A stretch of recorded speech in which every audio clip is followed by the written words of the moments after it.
En el corazón de un pueblo tranquilo don florcin las rosas, los secretos se pudren bajo las races. Riddle town no aparis en ningún mapa, exist entre el silencio y la sospecha. La señorita Marple, la Casa Silenciosa en Sycamore Hill. El sol de la tarde proyectaba sombras motetes sobre el césped de la vicaria. Mientras la fiesta anual del Jardín de Santa María alcanzaba su suave crescendo, la señorita Jane Marple, sentada en su sitio habitual detrás del puesto de elefantes blancos, observaba el familiar cuadro, con la serena satisfacción de quien ha presenciado 37 reuniones similares. Los mismos banderines andaban entre los mismos robles, los mismos voluntarios atendían los mismos puestos, y las mismas suaves rivalidades se desarrollaban por la selección de mermeladas y los premios de la tombola. ¡Qué buena asistencia! Est o no, comentó la señora Dolly Bantry, acomodando un gerente de cerámica particularmente horrible entre los artículos donados.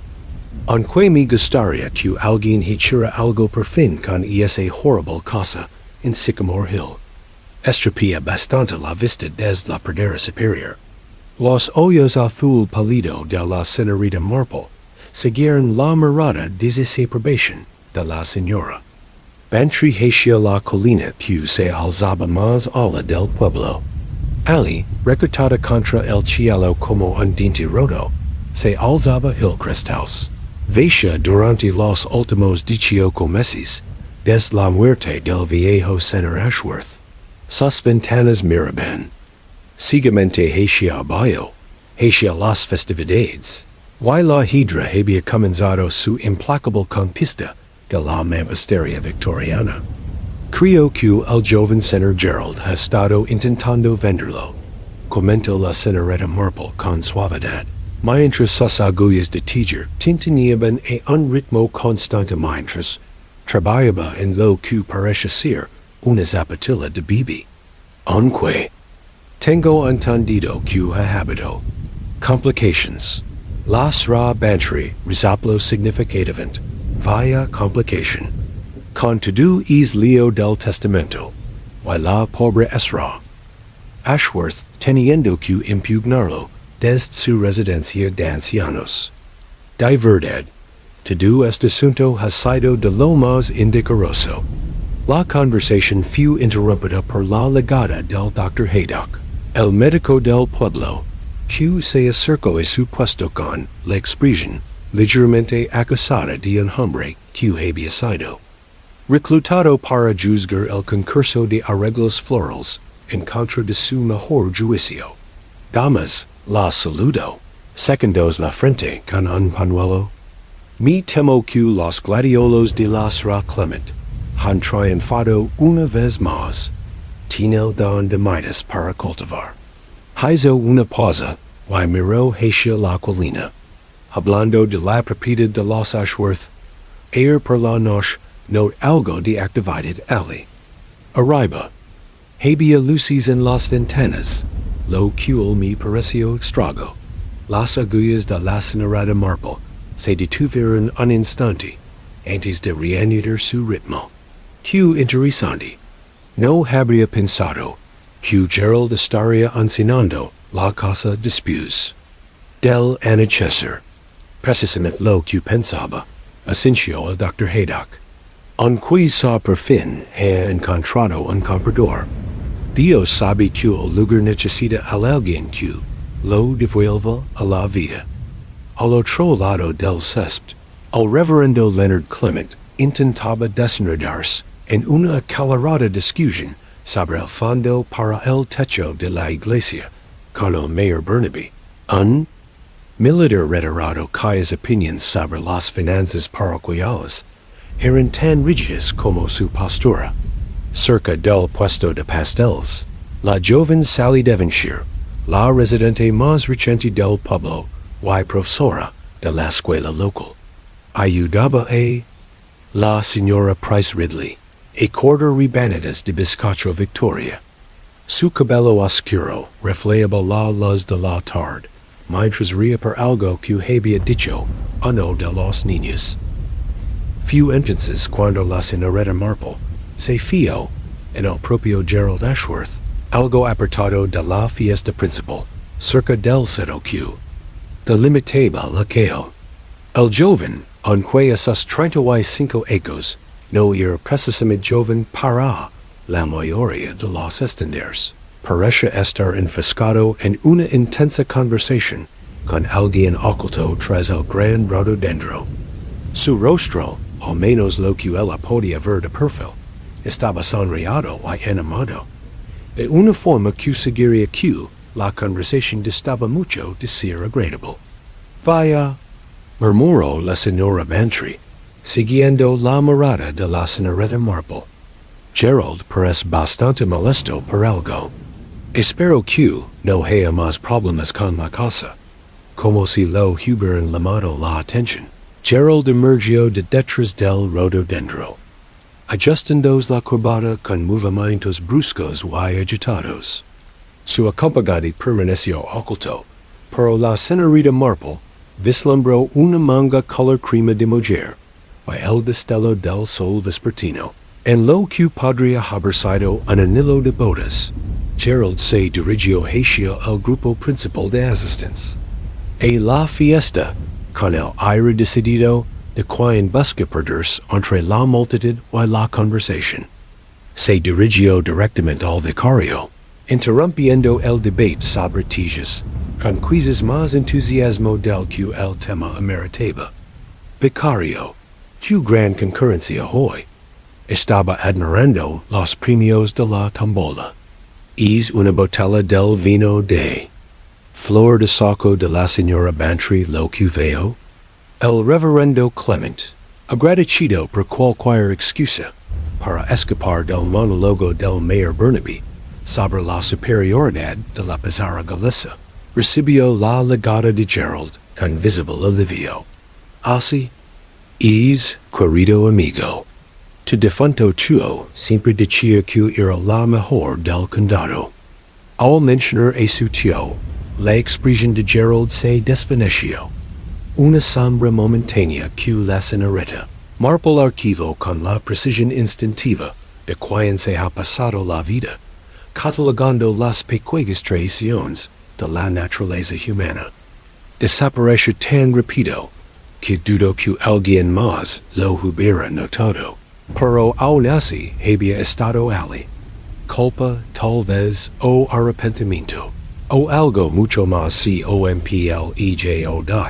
La tarde transcurrió con la cómoda previsibilidad de una tradición bien orquestada.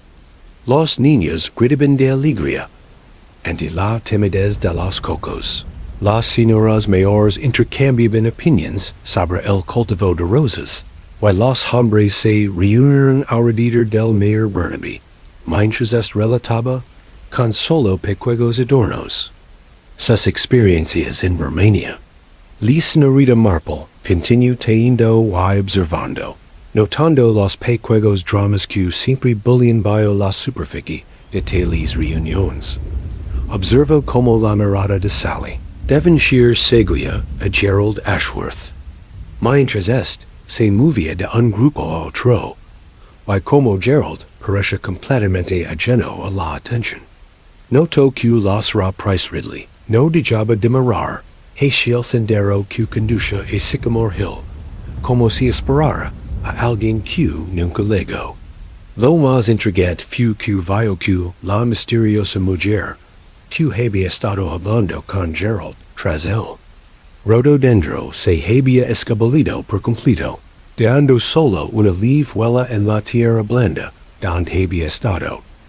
La marca de un taken puntiagudo, profundamente presionado como si su dueño hubiera estado de puntillas, esforzándose por hacer oír por encima del suave murmullo de la fiesta. Medida que las sombras se alargaban, y los voluntarios iniciaban el ritual habitual de recoger lo no vendido y contra las ganancias del día, La señorita Marple se encontró observando la silenciosa casa de Sycamore Hill con renovado en tears. El Dr. Haydock tenía razón. Había algo diferente hoy. No eran luces exactamente, sino una sensation de occupation. Dos secretos que se agitaban tras esas ventanas vacías. Un centavo por sus pensamientos, señorita Marple. Se giró y encontró a Sally Devonshire de pie junto a ella, sosteniendo dos tazas de té y con la expresión ligeramente conmocionada de alguien que acaba de sobrevivir a su primera fiesta en la iglesia.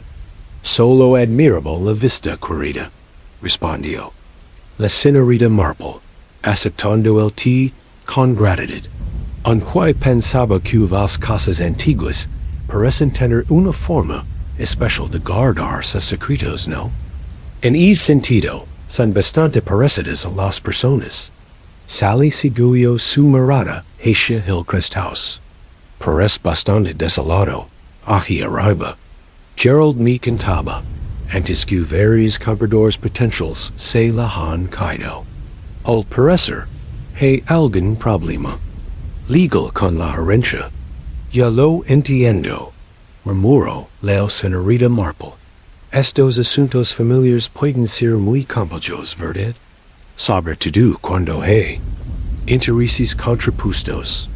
Algo en su tono hizo que Sally la mirara fijamente, pero antes de que pudiera responder, un grito rompió el aire pacífico de la tarde.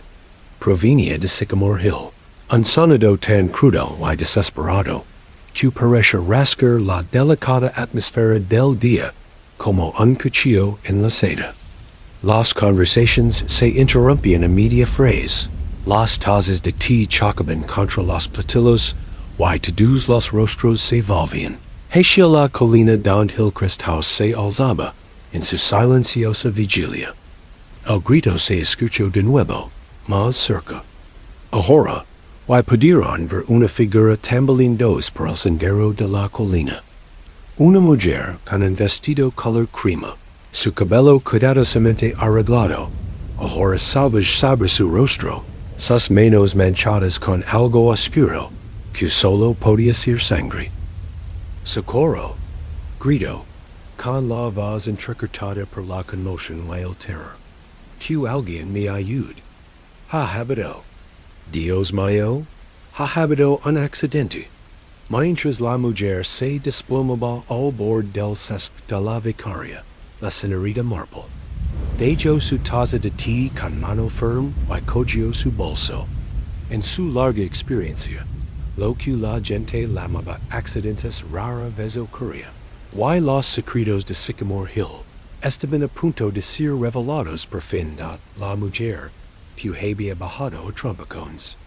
De Sycamore Hill era la señora Vivian Fletcher, aunque tardó un momento en reconocerla. La serena viuda que regentaba la pequeña tienda de antigüedades del pueblo se había transformado.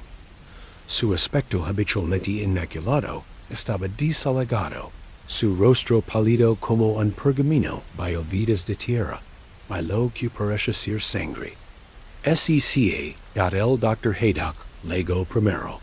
Su formación médica supera la parálisis general, que se había apoderado de los asistentes en la fiesta. Tranquila, señora Fletcher. Déjeme verla. Sus manos expertas la examinaron en busca de heridas, mientras sus ojos catalogaban las mangas en su vestido y sus manos. No es no es mi sangre, logró decir entre jadeos. Es Gerald. Dios mío, es Gerald Ashworth. Está muerto. Las palabras cayeron en la tarde como piedras en el agua quieta, provocando una oleada de conmoción entre los aldeanos reunidos. La señorita Marple notó cómo la gente asimilaba la noticia de forma tan distinta. El port militar del mayor Burnaby se endureció. Sally Devonshire se tapó la boca con la mano en señal de genuina angustia. Y la señora Price Ridley incluso retrocedió un paso como si las palabras fueron contagiosas. Muerto, la voz del reverendo Clement era apenas un susurro. Pero estuvo aquí hace menos de una hora, hablando de los premios de la tombola. El Dr. Haydock levantó la vista del examen que estaba haciendo a las Ra Fletcher. Está completamente seguro. A veces, el shock puede hacer que las lesiones parezcan peores de lo que son. La risa de las Ra Fletcher fue espera, y quebradiza. Puede que esté sorprendida, doctor, pero no estoy ciega. Gerald Ashworth yace al pie de la escalera principal de Hillcrest House, con el coelho en un ángulo que nadie sobrevive a una queda así. Caída, preguntó la voz del mayor. Burnaby a través del murmullo de voces horrorizadas. Que hacía en la casa Ra Fletcher, leva meses veía, por primera vez desde su dramático legado, la compostura de la Ra Fletcher flaqueó. Su mirada recorrió rápidamente el círculo de rostros, antes de fijarse en un punto más ala de todos. Yo, Gerald, me había pedido que lo encontrara allí. Dijo que tenía algo importante que hablar sobre la casa, sobre venderla. La señorita Marple, que había estado observando en silencio desde su puesto, en el puesto del elefante blanco, se acercó al grupo con los pasos cuidadosos de una anciana que se desplaza por terreno irregular. Sin embargo, sus ojos azul pálido eran penetrantes, como la escarcha invernal, que terrible para ti. Corrida le dio con dulzura a la Ra Fletcher. Menudo susto. ¿Why subiste sola a la casa? Sí, yo, La voz de las R.A. Fletcher se fue apagando al comprender las implicaciones de su situación.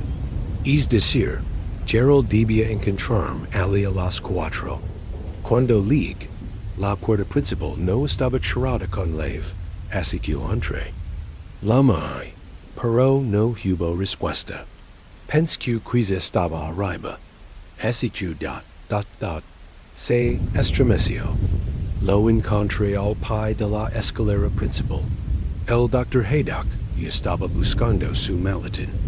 Tengo que ir allí inmediatamente a examinar la escena. Vicario, ¿podría llamar a policía? A medida que la pequeña multitud comenzaba a organizarse en torno a la crisis, la señorita Marple se encontró estudiando las reacciones de los presentes con la misma serena intensidad con la que podría aplicar un patrón detallado particularmente complejo. Había una conmoción genuina, sin duda, pero subsente detectó corrientes de algo más. Alivio en algunos rostros, calculó en otros al menos en un caso, lo que pareció una satisfacción cuidadosamente disimulada. Sally Devonshire se acercó para consolar a las Ra Fletcher, ofreciendo su pañuelo y amables palabras de apoyo. Pobrecita, qué experiencia tan terrible. Debes estar en estado de shock. Sigo pensando que debería haber llegado antes, murmuró la señora Fletcher. Si no me hubiera parado a cambiarme de vestido, si hubiera salido de la tienda unos minutos. Antes, quizás podría haberlo evitado de alguna manera. ¿Lo impidió? La voz de las R.A. Bantry sonaba aguda y llena de curiosidad. Pero seguro que fue solo un accidente, y esas viejas escaleras pueden ser terriblemente peligrosas. Sobre todo, si uno no las conoce. La señorita Marple le dio ligeramente la cabeza, como un perrito atento a una nota particular en un coro al amanecer. ¿Sabe si Gerald había estado dentro de la casa recientemente? Es decir, antes de hoy. La Ra Fletcher levantó la vista de los cuidados de Sally. Sí, creo que sí. Mencionó haber estado allí a principios de semana. revisando algunas reparaciones que debían hacerse, antes de poder encenderlo a posibles compradores. Dio la señorita Marple en voz baja. Así que estaría bastante familiarizado con el diseco. Quinteresant dot antes de que nadie pudiera preguntarlo, que le parece interesante. El Dr. Haydock ya había recogido su maletín, y se dirigía a gran zancadas hacia el sendero de la colina. El reverendo Clement había desaparecido en la vicaria para llamar a la policía, y los demás asistentes a la fiesta se agrupaban en pequeños grupos, dando la voz a los tonos apagados, reservados para la tragedia, y el escalera el de la señorita. Marple notó que el mayor Burnaby se había situado cerca de la señora Fletcher, con su rostro curtido en una severa desaprobación. Que asunto tan irregular, murmuró. Una joven que se encuentra con un hombre solo en una casa vacía. En mi época, semejante comportamiento se habría considerado sumamente inapropiado. Oh, mayor, protestó Sally con suavidad. Seguramente, en cuestiones de negocio, negocios. El bigot del mayor se erizó. ¿Qué asuntos podría tener la señora Fletcher con el joven Ashworth sobre la venta de esa casa? No está en condiciones de comprar una propiedad de ese calibre. La señora Fletcher levantó la cabeza de golpe, y dos manchas de color aparecieron en lo alto de sus palitas. Megilas, le informó Mayor Burnaby, que mi difunto esposo me dejó en una situación bastante cómoda. Además, Gerald me pidió específicamente mi opinión sobre ciertos aspectos históricos de la propiedad. ¿Aspectos históricos? Los ojos de la señora Bantry brillaron ante la perspectiva de nuevos chismes. ¡Qué fascinante! No tenía una idea de que te interesara la historia local, Vivian. Hay muchas cosas en mi que te sorprenderían. Dolly respondió la señora Fletcher con una sequedad que sugería que la sorpresa comenzaba a desaparecer, reemplazada por algo más duradero. La señorita Marple encontró este intercambio sumamente esclarecedor. En su experiencia, las personas sometidas a un estrés extremo a menudo revelaban más de su verdadera naturaleza de lo que pretendían. La respuesta de la señora Fletcher seguiría una profundidad de carácter, by quizzes de motivación, que antes se ocultaba bajo su discreta y vayuda respetabilidad. Al sonido de las ruedas de bicicleta sobre la grava, anunció la llegada del agente Pock, pedalando con la decidida urgencia de quien sospechaba que su tranquila tarde estaba a punto de complicarse considerablemente. Desmontó cerca de la puerta de la vicaria, con el rostro redondo y sonreado por el esfuerzo y la importancia.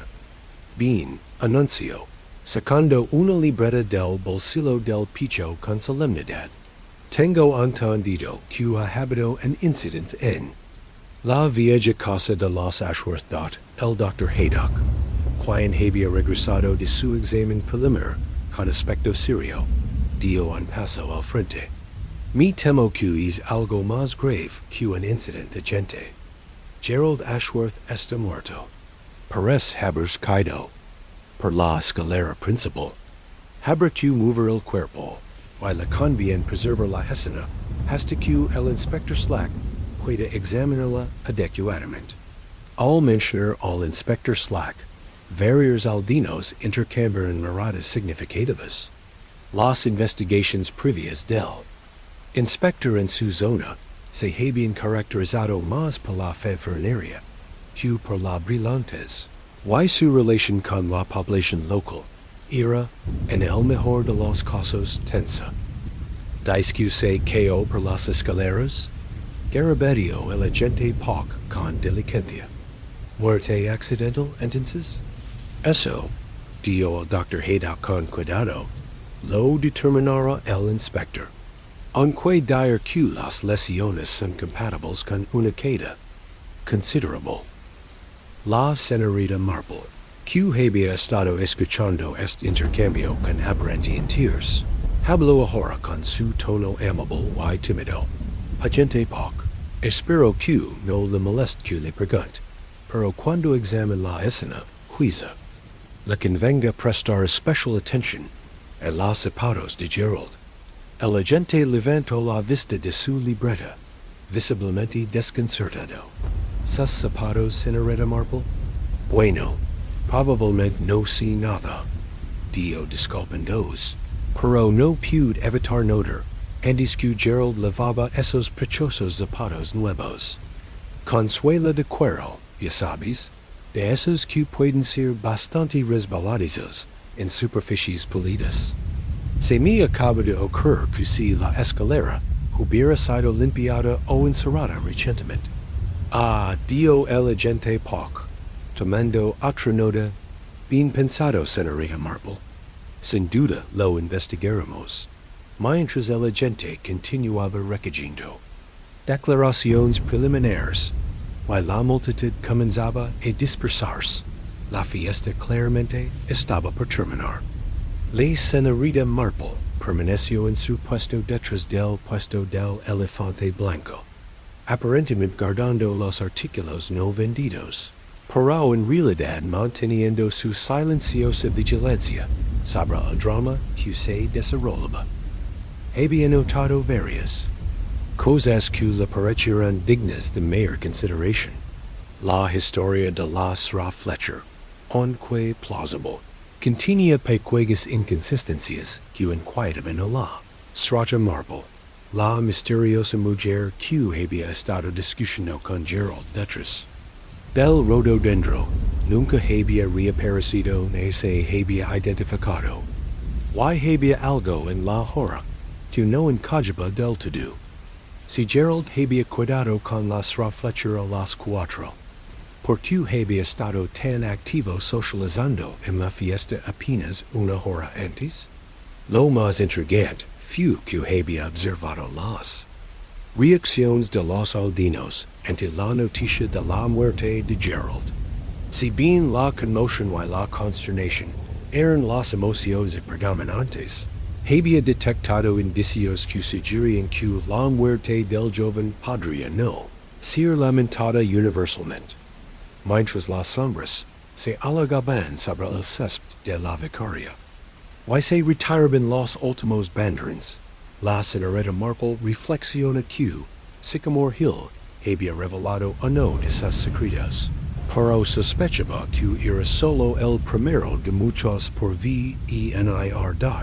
El inspector Slack llegó a la mañana siguiente con su habitual aire de irritación apenas contenida, como si el mero hecho de tener que investigar una muerte en el campo fuera una afrenta personal.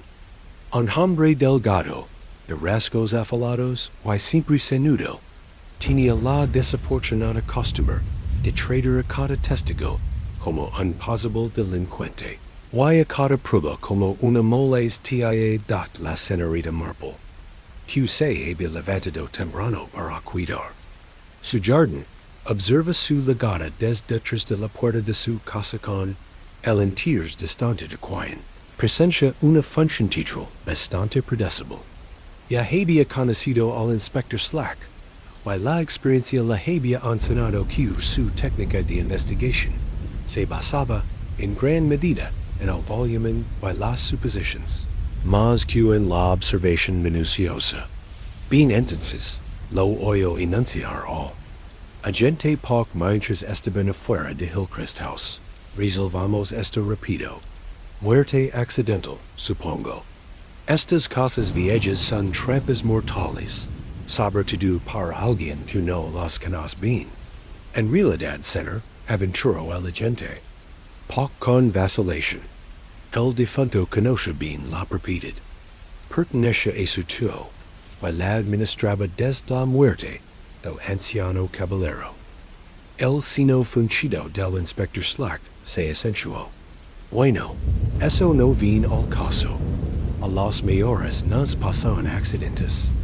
Q hay de la mujer que encontró el cadáver, la señora Fletcher, la han tomado declaration, la señorita Marple, que había estado pagando sus rosales, con especial atención a las ramas que ofrecen la mejor vista de la colina. Notó que el Dr. Haydock se acercaba a la casa con su maletín médico. El buen doctor la vio y levantó la mano a modo de saludo. Buenos días, señorita Marple, dio en voz baja. Me temo que la situación es bastante desalentadora. Dejo las tierras de Padar, y se acercó a la cerca del jardín. En efecto, doctor, que sorpresa para todos. Espero que su examen haya sido exhaustivo. El Dr. Haydock miró a su auditor para asegurarse de que nadie los oyera, y luego vio la voz. Entre ti y yo, hay aspectos de este caso que me resultan desconcertantes. Las lesiones son, sin duda, compatibles con una caída por esas escaleras, pero, preguntó la señorita Marple suavemente. Bueno, es la posición del cuerpo, para empezar. Cuando alguien se sigue por una escalera, sobre todo por una tan empinada, tiende a cuidar un ángulo con respecto a la escalera. Pero Gerald Ashworth, casi perfectamente paralelo al último escalón, como si lo hubie ran los hoyos azul pálido de la señorita Marple se agudizaron con tears. Qué curioso, why la señora Fletcher lo encontró en esta posición. Eso afirma. Aunque debo decir que su relato de los hechos ha sido bastante fluido. Ayer dio que luego a las 4 en punto. Esta mañana, cuando el inspector Slack la interrogó, mencionó que luego quizás 10 minutos tarde, porque tuvo que cerrar la tienda. La gente a menudo recuerda mal los detalles cuando está en shock. Observa la señorita Marple con caridad, aunque su tono sugería que encontraba esos lapsos más importantes que excusables da. Su conversación fue interrumpida por la llegada de Sally Devonshire, quien caminaba a paso rápido por el sendero con el aire decidido de quien tiene una misión importante. Se detuvo al ver a la señorita Marple y al Dr. Haydock conferenciando en la puerta del jardín.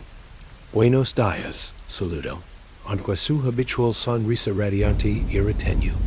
Estaba lavando unas flores a casa. Pensé que quizás alguien debería hacer un pequeño homenaje. Yo que Gerald no tiene familia cercana en el pueblo. La señorita Marple encontró este gesto conmovedor y revelador. Que considerado de depart, querida. ¿Conoces bien a Gerald, entonces? Un ligero rubertino las mejillas de Sally. No muy bien, precisamente, pero siempre fui muy amable cuando llegué al pueblo. Me ayudó a encontrar alojamiento y me presentó a gente. Sentí que alguien debería recordar su partida como era debido. El Dr. Haydock asintió con aprobación. Muy amable de su parte, señorita Devonshire. Aunque debo advertirle que el inspector Slack está allí ahora mismo, y no está de muy buen humor. Como si la mención de su nombre la hubiera convocado.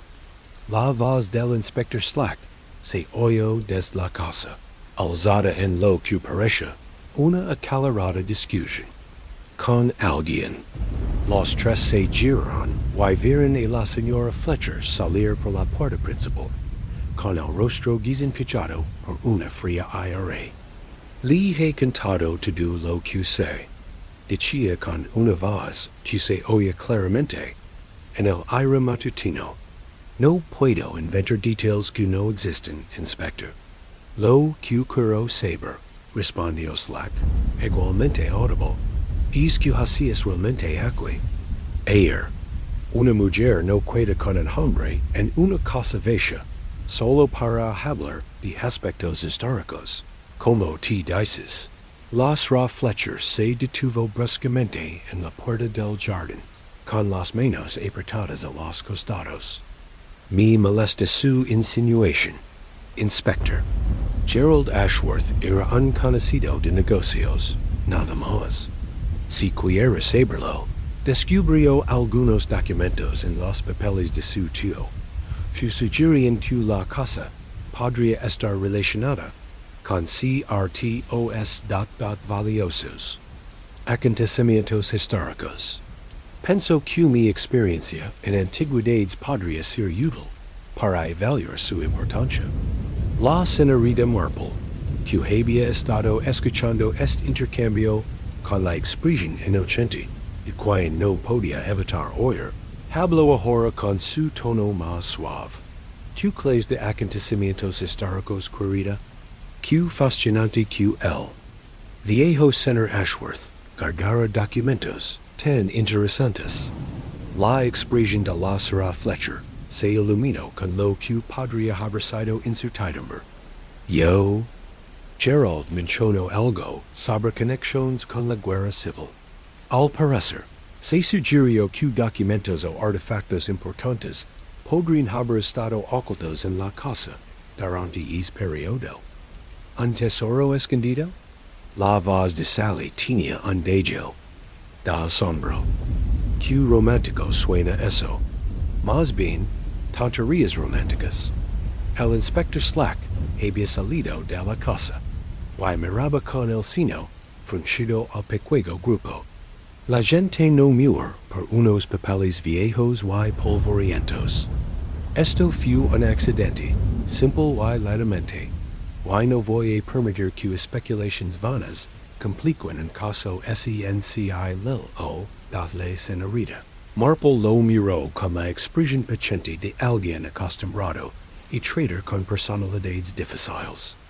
Por supuesto, inspector, aunque mi preguntaba si había tenido oportunidad de examinar los zapatos de Gerald, como le comenté ayer a la gente poco. ¿Sus zapatos? Preguntó Slack con el seno fruncido. ¿Why sus zapatos? Bueno, no pude evitar fiarme en que lavaba esos preciosos zapatos nuevos con suela de cuero en la fiesta. De esos que pueden ser bastante peligrosos en superficies. Pulidas, si la escalera hubiera sido limpiada recientemente. La escalera, interrumpió el inspector Slack con visible irritación, no muestra señales de limpieza reciente.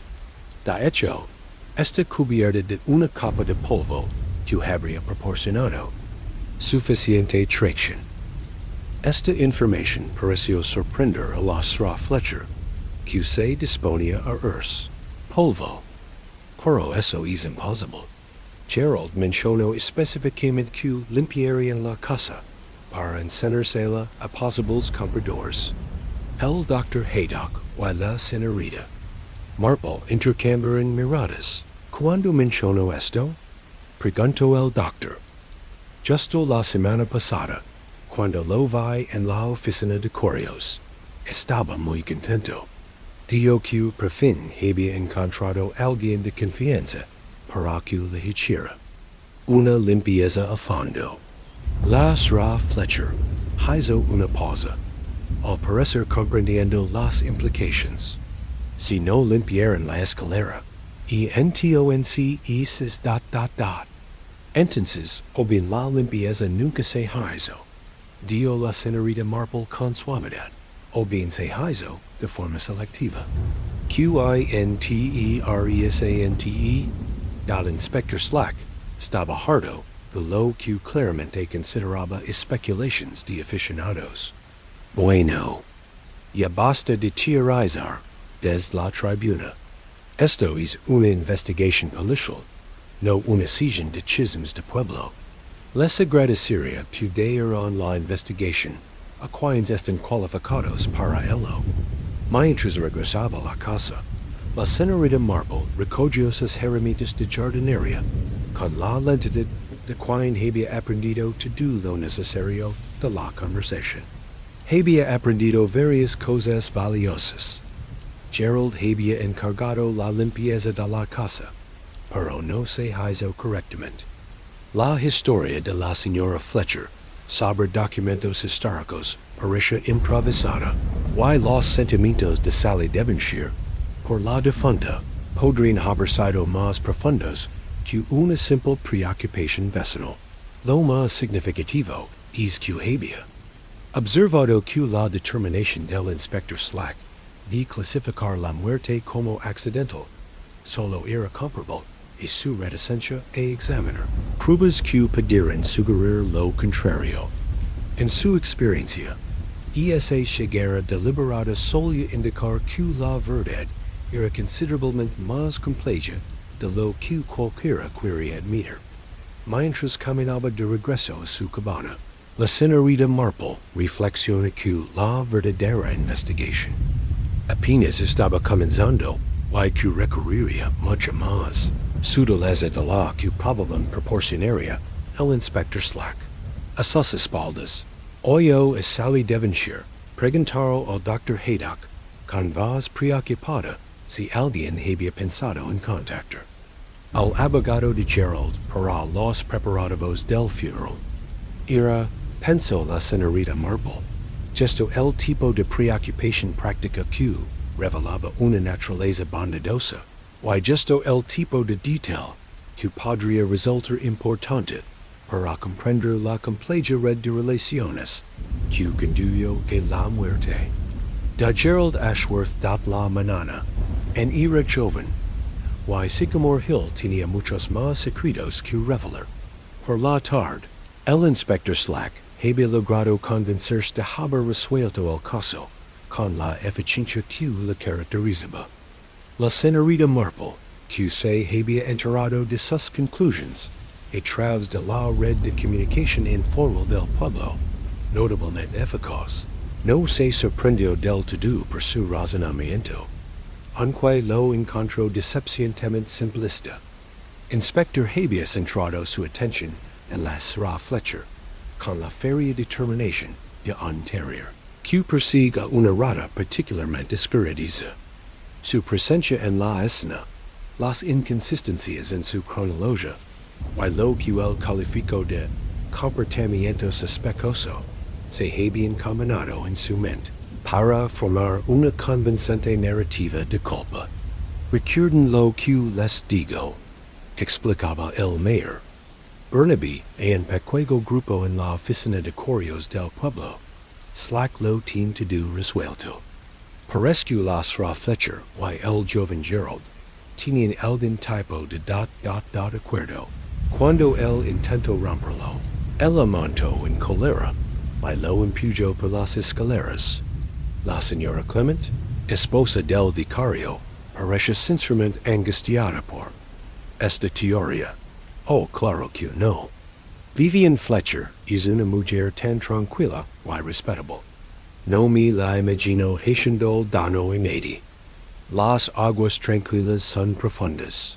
Observa la señora Price Ridley con la satisfacción de quien siempre había sospechado que la respetabilidad era solo una fachada. Y después de todo, es viuda. Estas mujeres que han perdido a sus maridos a veces desarrollan apetitos. La señorita Marple, que había ido a la oficina de correos a comprar celos, escuchó este intercambio con la atención corta de quien sigue una conversación medianamente interesante. Cuando la declaración de la señora Price Ridley fue recibida con un silencio incómodo, ella habló con su amabilidad habitual. Parece un poco inusual, ¿verdad? La señora Fletcher siempre me ha parecido una persona con un gran control de sus emociones. El tipo de persona que planea con mucho cuidado antes de tomar cualquier decisión. Exactamente lo que quiero decir, declaró la mayor Burnaby, sin percatarse de la sutileza de su observación. Lo planeó todo, sin duda. Puedo en verlo en la casa, y aprovecho la oportunidad cuando estuvieron solos. El Dr. Haydock, que había entrado en la oficina de correos durante la conversación, nigo con la cabeza, dubitativo. Mi temo que no estoy del todo convencido. La evidencia física es, bueno, no tan evidente como el inspector parece creer. ¿Qué tipo de evidencia? ¿Física? Preguntó la Sra. Clement, remendo la voz como si la muerte violenta pudiera ser contagiosa. La posición del cuerpo, por ejemplo. ¿Why hay ciertas inconsistencias en el patrón de lesiones que sugieren que la queda podría no haber sido del todo sencilla? El Dr. Haydock eco un vistazo al pequeño grupo guayaquerio en voz baja, aunque el inspector Slack no parece estar especialmente interesado en esos detalles. La señorita Marple encontró esta confirmación de sus propias sospechas sumamente esclarecedora. Me pregunto, dio pensativa, si alguien ha considerado que Gerald podría tener otras preocupaciones financieras, quizzes o complications con la gerencia de su tío. La sugerencia se filtró en la conversación como una piedra en el agua quieta, creando olas de especulación. La señora Price Ridley, quien se enorgullece de estar al tanto de las finanzas de todos los habitantes del pueblo, se inclinó con ira conspirador. Ahora que lo mencionas, ha habido rumores sobre la gerencia. Al parecer, el testamento del viejo señor Ashworth contenía algunas disposiciones, bastante, inusuales. Why se hablaba de una impugnación por parte de los familiares de su difunta, esposa.est, o fue una novedad para la mayoría del grupo reunido. Why la señorita Marple lo archivó como algo potencialmente significativo. ¿Qué complicados pueden llegar a ser estos asuntos familiares? Observa con suavidad, sobre todo cuando hay propiedades valiosas de promedio. ¿Valiosa? Preguntó el mayor Burnaby, enarcando las cejas. No habría pensado que Hillcrest House valiera tanto, con tantas obras que necesita. El Dr. Haydock se aclaró la garganta significativamente. De hecho, creo que la propiedad podría valer mucho más de lo que la mayoría cree. Gerald me comentó hace poco que la había tasado una firma londinense, algo sobre el potencial de desarrollo. Esta revelación despertó un gran interés. La idea de que su tranquilo pueblo pudiera albergar valiosas oportunidades de desarrollo resultaba emocionante, al mismo tiempo ligeramente alarmante para los residentes reunidos. La señorita Marple asimiló esta información con especial interés.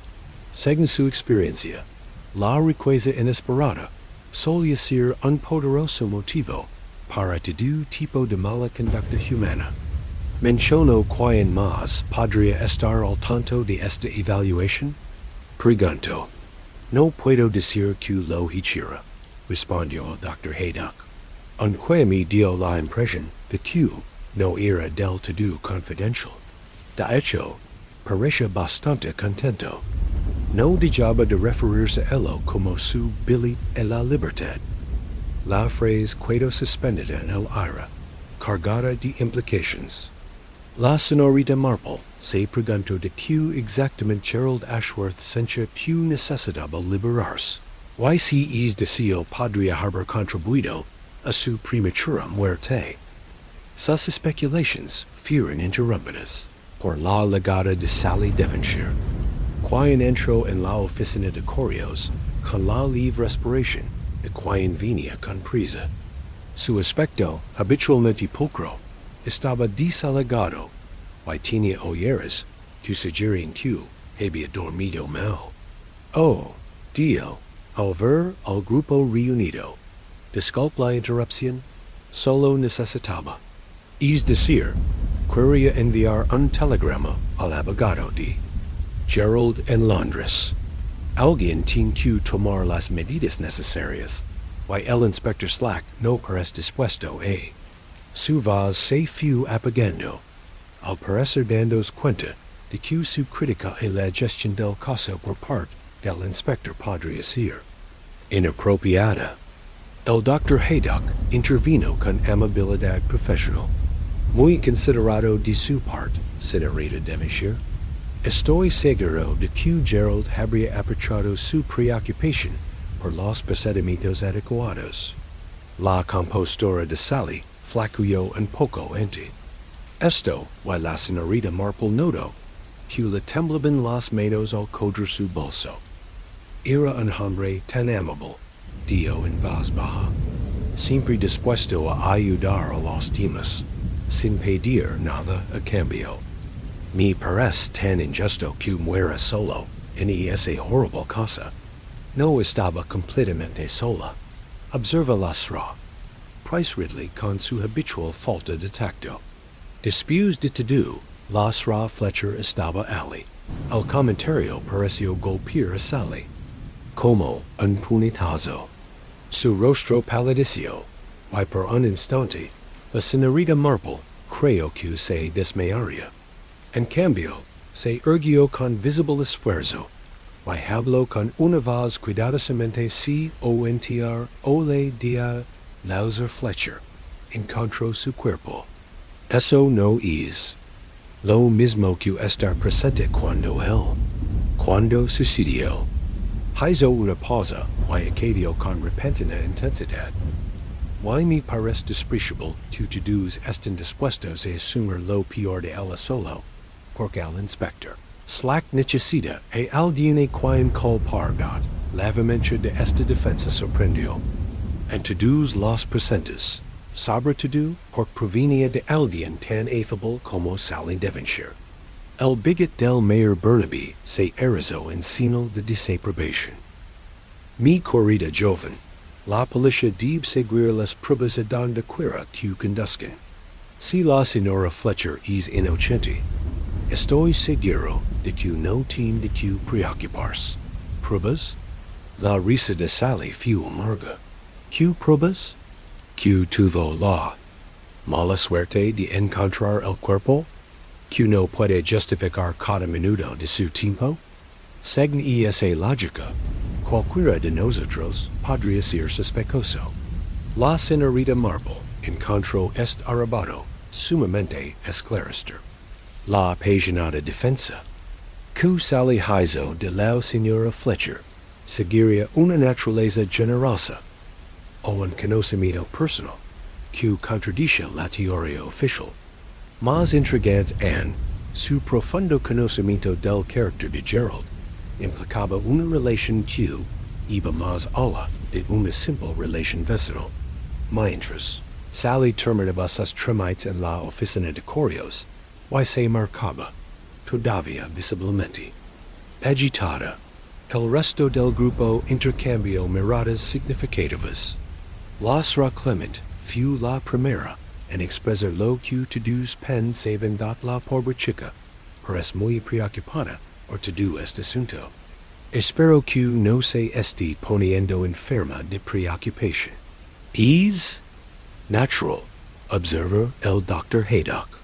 La muerte siempre afecta más profundamente a las personas sensibles. Y ella está bastante aislada aquí, sin familia cerca que la apoye. Pero la señorita Marple pensaba en algo completamente distinto. La defensa de Sally de la señora Fletcher había sido apasionada y inmediata, como si yo hubiera reflexionado conscientemente sobre el asunto. La mayoría de la gente, al enfrentarse la posibilidad de que un conocido fuera culpable de asesinato, expresaría conmoción o incredulidad. La reacción de Sally seguiría que ya había considerado y rechazado la posibilidad, lo que implicaba que conocía muy bien a la señora Fletcher, o que sabía algo sobre las circunstancias de la muerte de Gerald, que otros desconocen. Mientras caminaba a casa bajo el sol del atardecer, la señorita Marple reflexiona sobre el afán del Inspector Slack per cerrar el caso rápidamente. Lo que la hacía, pasar por alto varias líneas de investigación prometidoras. La misteriosa limpieza que nunca se completó. La valiosa tasación de la propiedad que Gerald le había mencionado al Dr. Haydock. Los completos asuntos de herencia que la Sra. Price Ridley había insinuado. Todos estos factores sugieren que la muerte de Gerald Ashworth era la culminación de una compleja red de relaciones y motivaciones. Lo más significativo fue que la implicación emocional de Sally Devonshire tanto en la memoria de Gerald como en la inocencia de la Sra. Fletcher seguiría que a la podría ser la clave para comprender lo que realmente había sucedido en Hillcrest House. La señorita Marple se propuso buscar una oportunidad para conversar tranquilamente con la joven maestra, y esa clase de charla amable y familiar, que a menudo revelaba más que un interrogatorio policial formal. Después de todo, en su experiencia, las verdades más importantes solían estar ocultas a simple vista, esperando que alguien con suficiente paciencia y perspicacia reconociera su importancia. A la mañana siguiente, una visita inesperada llegó a la cabana de la señorita Marple.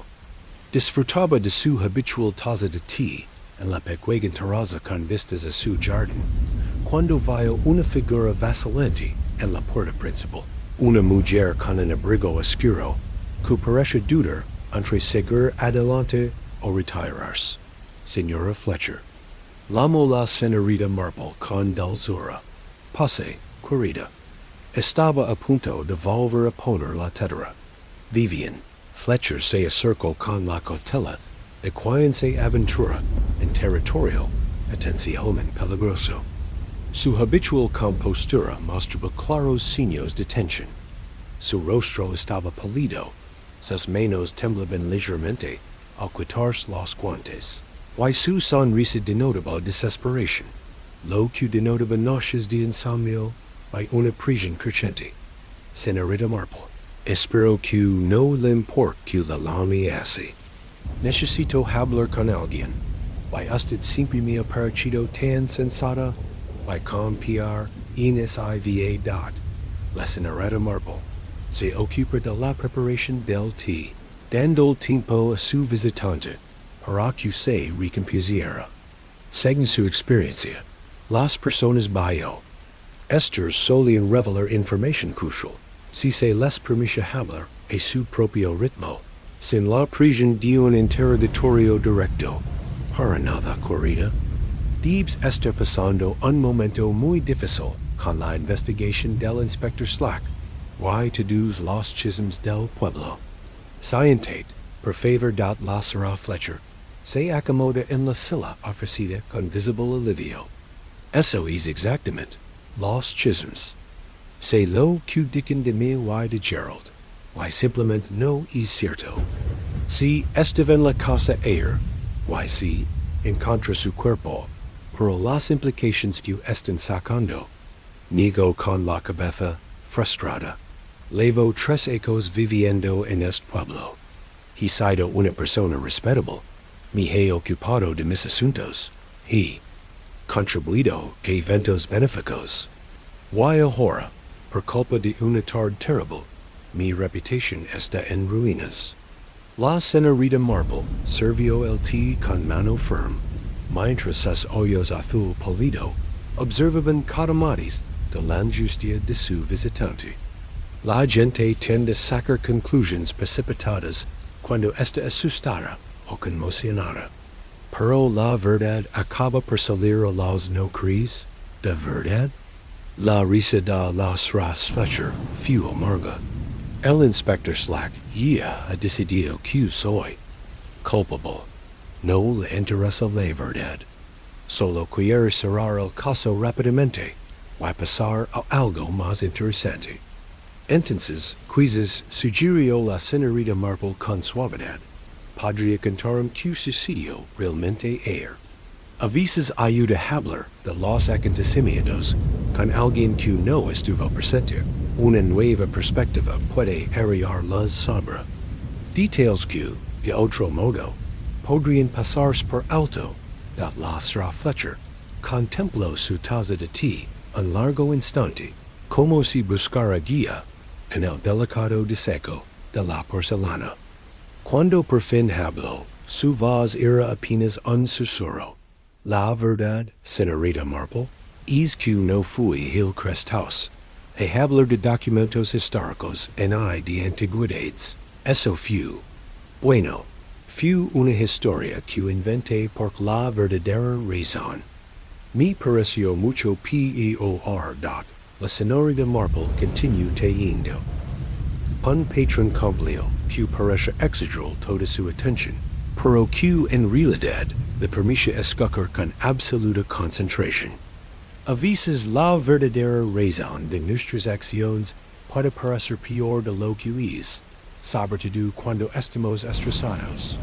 Gerald había sido persistente en sus atenciones durante las últimas semanas. No eran precisamente atenciones románticas. Pero parece creer que yo sabía algo sobre los asuntos de su tío. Algo que podría ayudarlo a resolver las disputas de la gerencia. Esto fue una desviación significativa del relato anterior de la señora Fletcher. Y la señora Marple lo archivó cuidadosamente. ¿Qué creía que usted podría saber? Mi difunto esposo Vera era el abogado del señor Ashworth. Es decir, el abogado del anciano caballero. Harold se ocupa de todos sus asuntos legales durante los últimos 10 años de su vida. Cuando Harold falleció, todos sus documentos llegaron a mis manos, incluyendo algunos archivos que, bueno, contenían información que el señor Ashworth probablemente no habría querido que se hiciera pública. Las advertencias de teacher de la señorita Marple se detuvieron un instante. Ya veo. ¿Why Gerald estaba interesado en estos papeles? Más que interesado. Estaba convencido de que contenían pruebas que la ayudarían a combatir las impugnaciones a su herencia. Su tía, la viuda de su tío, alega que el testamento se ejecutó incorrectamente, que su esposo no estaba en su sano juicio cuando lo modificó a favor de Gerald. La imagen se aclaraba. Y a la señorita Marple le pareció mucho más plausible que el enredo romántico que el inspector Slack había imaginado. Así que accedió a reunirse con él en la casa para hablar de estos documentos. Al final sí. Llevaba semanas preguntándolo. Y yo seguía posponiéndolo. No por quisiera ser difícil, sino por la información de los archivos de Harold. Bueno, es el tipo de cosas que podrían destruir reputaciones si se hicieran públicas es dat la señora Fletcher. Dejó su taza de té con manos temblorosas. Vera, señorita Marple, el viejo señor Ashworth cometió ciertas irregularidades en sus negocios. Nada delictivo, exactamente, pero sí prácticas éticamente questionables. Planes de evasión fiscal, transacciones inmobiliarias questionables, ese tipo de cosas. Harold se siente obligado a mantener la confidencialidad de sus clientes, incluso después de su muerte. Y yo he procurado respetarla. Pero Gerald pensó que estas irregularidades podrían fortalecer su posición respecto a la HERENCIA.PRECIMENTE. Su teoría era que, si la impugnación de su tía prosperaba, estos otros asuntos podrían salir a luz durante el proceso sucesorio. Pensó que si podía presentar la información de forma proactiva, podrá resultar ventajoso. Demostrar que su tío tenía buenas razones para asegurarse de que la herencia permaneciera en manos de alguien que mediara tales revelaciones con discreción en la señorita Marple asimiló esta información con la atención minuciosa de quien resuelve unram acabases particularmente complejo. La revelación arroyo la muerte de Gerald vaya una las completamente diferente. En lugar de un crimen paginal, sugirió la posibilidad de un motivo más calculado. Why trajiste estos documentos a Casa Hillcrest? Las Ra Fletcher, Asencio con tristeza. Unos papeles clave que pense que podrían ser relevantes. Los DJ en mi bolso mientras recorríamos la casa. Gerald quería mostrarme donde creía que podrían estar escondidos ciertos objetos valiosos. Basados en pistas de los papeles de su tío, su bolso, la voz de la señorita Marple se agudizó un poco. ¿Lo llevaba consigo cuando encontró el cadáver? Sí, yo da. La cara de las Ra Fletcher palideció al comprender las implications. Cuando encontré a Gerald al pie de la escalera, mi quid tan sorprendida que se me quedó to do. Mi bolso se abrió, while los papeles se esparcieron por todas partes. Los recogí, tan rápido como pude, pero estaba tan angustiada. Why el inspector Slack vio esto? Me vio recogiendo papeles, sí. Pero cuando pregunto por ellos, me asusté demasiado para decirle la verdad. Dije que solo eran cartas personales y recibos. Pareció aceptarlo, pero ahora miró a la señorita Marple con desesperación. Si descubre que mente sobre eso, estará aún más convencido de mi culpadad. La señorita Marple dejó de tejer y observa a su visitante con atención amable pero seria. Querida, debes decirle al inspector Slack la verdad sobre esos documentos. Ocultar pruebas solo empeorará tu situación. Pero no lo entiendes. Los documentos han desaparecido. Las palabras cayeron en la quietud de la mañana como piedras en aguas profundas. La señorita Marple sintió la familiar intuición que la vio. Indicó que había tropezado con algo crucial. ¿Desaparecido? Cuando llegué a Casa Hillcrest por la noche, me di cuenta de que algunos de los papeles más importantes no estaban en mi bolso. O no los recogí en mi apuro. Oh, la voz del azar a Fletcher se fue apagando mientras consideraba la alternativa. Alguien más se los llevó, concluyó la señorita Marple en voz baja. Alguien que estuvo en la casa antes, durante o después de su visita.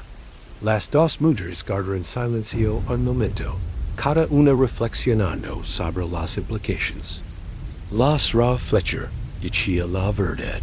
Su presencia en Hillcrest House había sido una reunión de negocios legítima, que había salido trágicamente mal.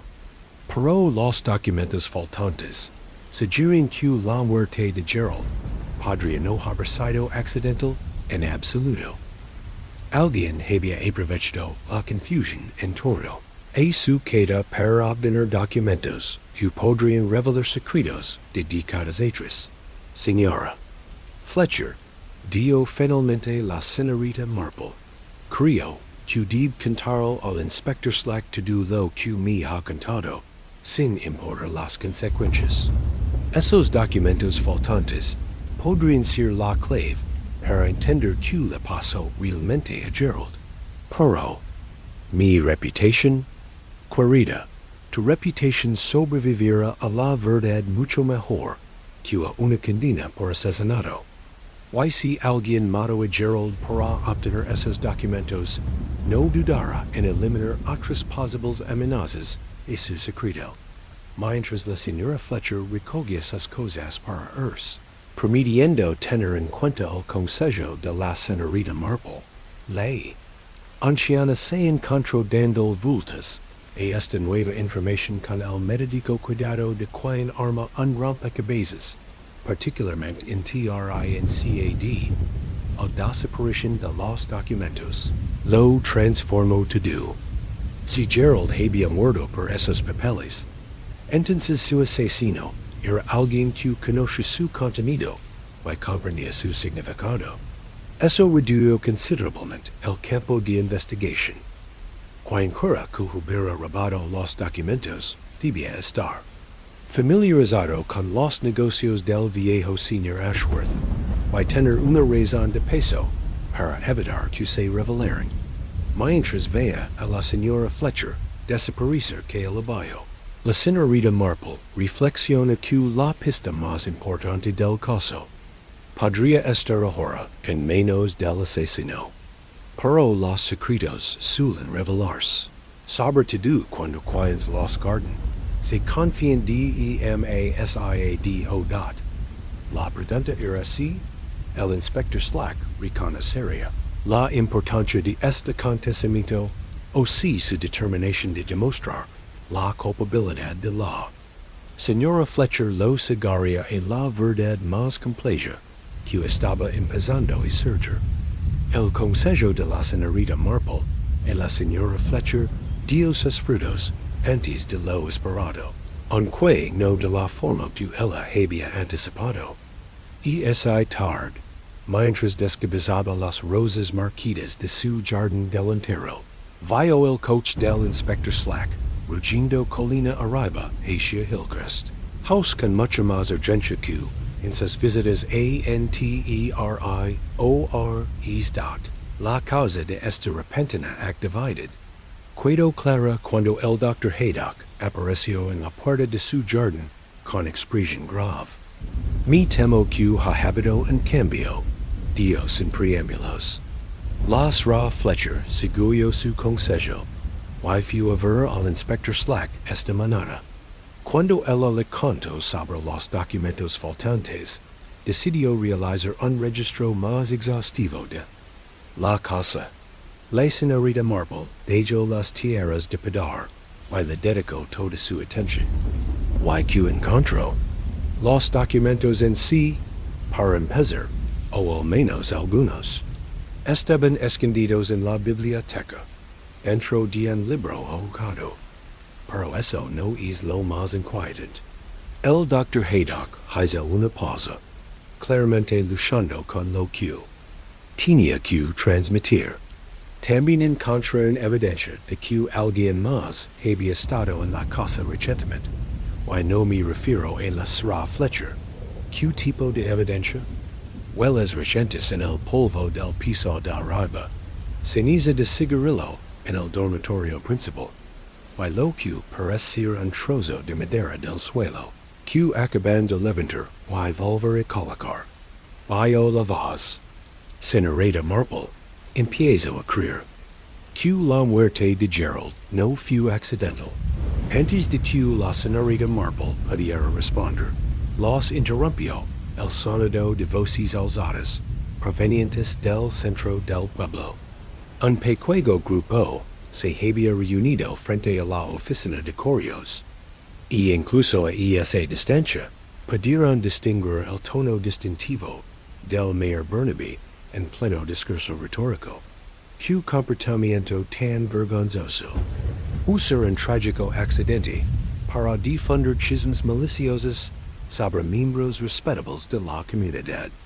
La señorita Marple y el Dr. Haydock intercambiaron miradas antes de dirigirse hacia el disturbio.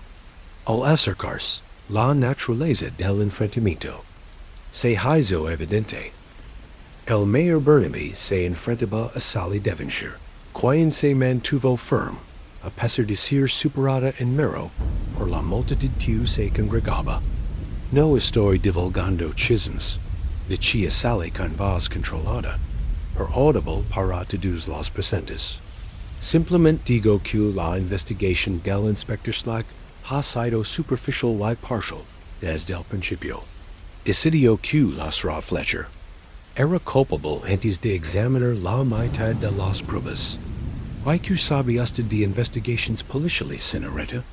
La voz de la señora Price Ridley resumaba con descendencia. Apenas lleva 6 meses en este pueblo. Algunos conocemos a Vivian Fletcher desde hace años, lo suficiente como para formarnos nuestras propias opiniones sobre su carácter. Aquello la señora Bantry con an emphasis signific, ivo dot, la compostura de Sally finalmente se quebró. Su character? Why el de Gerald. To do se apresurina.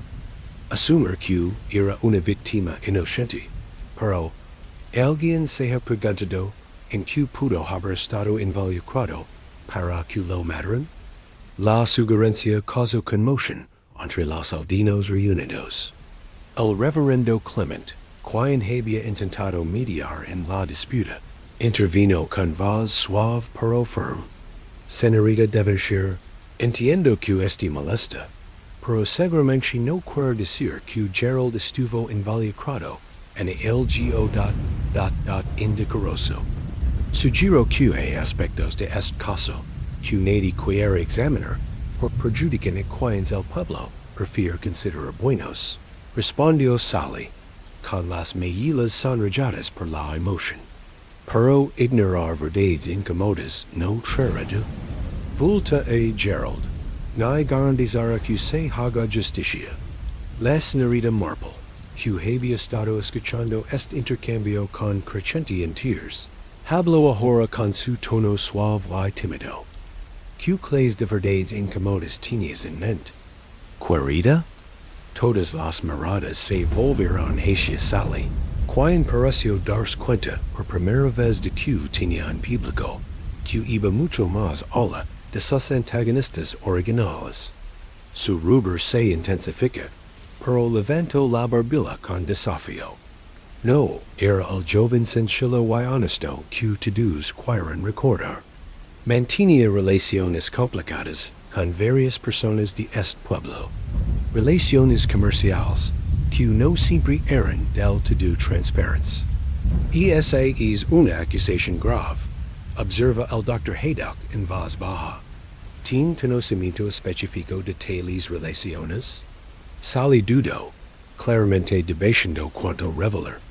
Gerald me contó sobre ciertas presiones que sufría.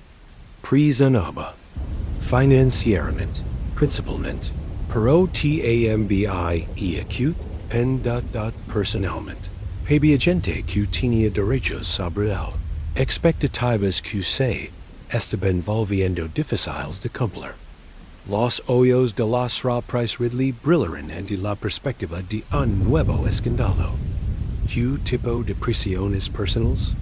Yo, probablemente no debería decir más. Pero Gerald planeaba irse del pueblo, ¿sabes? Había solicitado un puesto en una empresa en Londres, y esperaba vender la casa pronto para poder empezar de cero. Esta revelación causó gran sorpresa entre los aldeanos reunidos. El bigot del mayor Burnaby se erizó en señal de desaprobación. ¿Dejar el pueblo? Pero había vivido aquí toda su vida. Su familia tenía raíces que se remontaban a generaciones atrás. Exactamente, dijo Sally con amargo énfasis. A veces eso es precisamente lo que es necesario irse. Cuando todos saben de tes asuntos, cuando no puedes dar un paso sin que alguien tenga una opinión al respecto, cuando el peso de las expectativas familiares se vuelve sofocante, se detuvo bruscamente, como si se diera cuenta de que había revelado más de lo que pretendía. La señorita Marple notó el dolor personal que subyace en las palabras de Sally, y descartó la posibilidad de que los sentimientos de la joven por Gerald fueran más profundos y complejos que el simple afecto vecinal.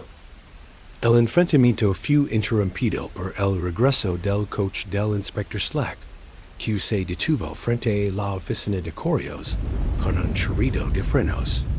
El inspector salió con un aspecto más sombrío que de costumbre, con sus rasgos afalados, marcados por la irritación y la frustración. Muy bien, anunció a la multitud reunida. Necesito hablar con varios de ustedes sobre los nuevos avances en el caso Ashworth. Sra. Price Ridley, Mayor Burnaby, Strata. Quiero declaraciones formales de todos ustedes. Declaración sobre Q. Pregunto el mayor Burnaby. Sobre su paradero air por la tarde, y sobre cualquier trato comercial que pudiera haber tenido con el difunto. La mirada de Slack recorrió al grupo con una intensidad sospechosa. Parece que el joven Ashworth estuvo involucrado en más de lo que inicialmente supusimos. Y voy a investigarlo. Sally dio un paso al frente. Y su anterior desafío se transformó en una evidente ansiedad. Inspector, si se trata de lo que acabo de decir, no quais insinúe a... No se trata de chismes del pueblo, señorita. Se trata de pruebas. Pruebas reales que sugieren que la muerte de Gerald Ashworth no fue el accidente que inicialmente pensamos. El anuncio cayó en la quietud de la tarde como un trueno. La señorita Marple observa las diversas reacciones con gran interés. Genuina conmoción del reverendo Clement, preocupación calculadora de la señora Price Ridley, rigidez militar del mayor Burnaby, y algo que parece mucho alivio por parte de Sally Devonshire. Mientras la multitud comenzaba a dispersarse bajo la severa orden del inspector Slack, la señorita Marple reflexiona que la investigación había dado un giro significativo. El descubrimiento de los documentos ocultos y la evidencia de la presencia de otra persona en la casa habían transformado lo que parece un caso sencillo en algo mucho más complejo. Lo más intrigante fue que la apasionada defensa de Sally, Dallasra Fletcher, y sus insinuations sobre las relaciones complicadas de Gerald sugerían que la joven maestra sabía más sobre las circunstancias de la muerte de lo que había revelado previamente. La señorita Marple se propuso tener una conversación privada con Sally, una charla amable y comprensiva, que la animara a compartir lo que sabía sobre los problemas de Gerald y las personas que podrían haberlo decidido daño después de todo. Según su experiencia, los secretos más peligrosos solían ser aquellos que todos en una pequeña comunidad conocen, pero nadie estaba dispuesto a compartir abiertamente. Y cada vez era más evidente que los secretos de Sycamore Hill eran más profundos de lo que nadie sospechaba. I element de la revelación de que la muerte de Gerald Ashworth se estaba considerando un posible asesinato provocó una oleada de inquietud en el pueblo que se extendió mucho más allá de la conmoción inicial. La señorita Marple, observando el cambio de atmósfera desde la ventana de su cabana, notó cómo la gente se comportaba de forma diferente en sus rutinas diarias. Las conversaciones eran más apresuradas y furtivas, las miradas más suspiciosas, y el ritmo relajado de la vida del pueblo había adquirido un matiz de tensión nerviosa. Por lo tanto, fue con considerable sorpresa que abrió su puerta a la mañana siguiente y encontró a la señora Price Ridley parada en su hombro, agarrando un gran bolso y con una expresión de agitación apenas contenida. Señorita Marple empezó sin preámbulos. Debo hablar con usted sobre este terrible asunto. He estado pensando toda la noche. Y hay cosas. Bueno, cosas que quizá deberían ser comunicadas a LGUIEN. La señorita Marple invitó a su visitante a pasar, notando el inusual desalejo de la señora Price Ridley, habitualmente impecable. Las manos de la mujer temblaron ligeramente excepto una taza de té, y su habitual aire de autoridad satisfecha había sido reemplazado por algo cercano a la genuina angustia. Se trata de Gerald, empezó la señora Price Ridley, pero se detuvo, aparentemente sin saber cómo continuar. Vera, el inspector Slack me interrogó ayer sobre cualquier trato comercial que pudiera haber tenido con él. Why yo? Bueno, no fui. Del to-do sincera. La señorita Marple se acomoda con su labor de punto, proyectando un aire de tears affable y maternal, que había fomentado innumerables confidencias a lo largo de los ecos. Estas situaciones pueden ser muy abrumadoras. A veces es difícil saber qué podría ser relevante. El caso es que Gerald me contactó hace varias semanas con una propuesta bastante inusual. Había oído que estaba considerando vender parte de la colección de mi difunto esposo, sus medallas militares y demás.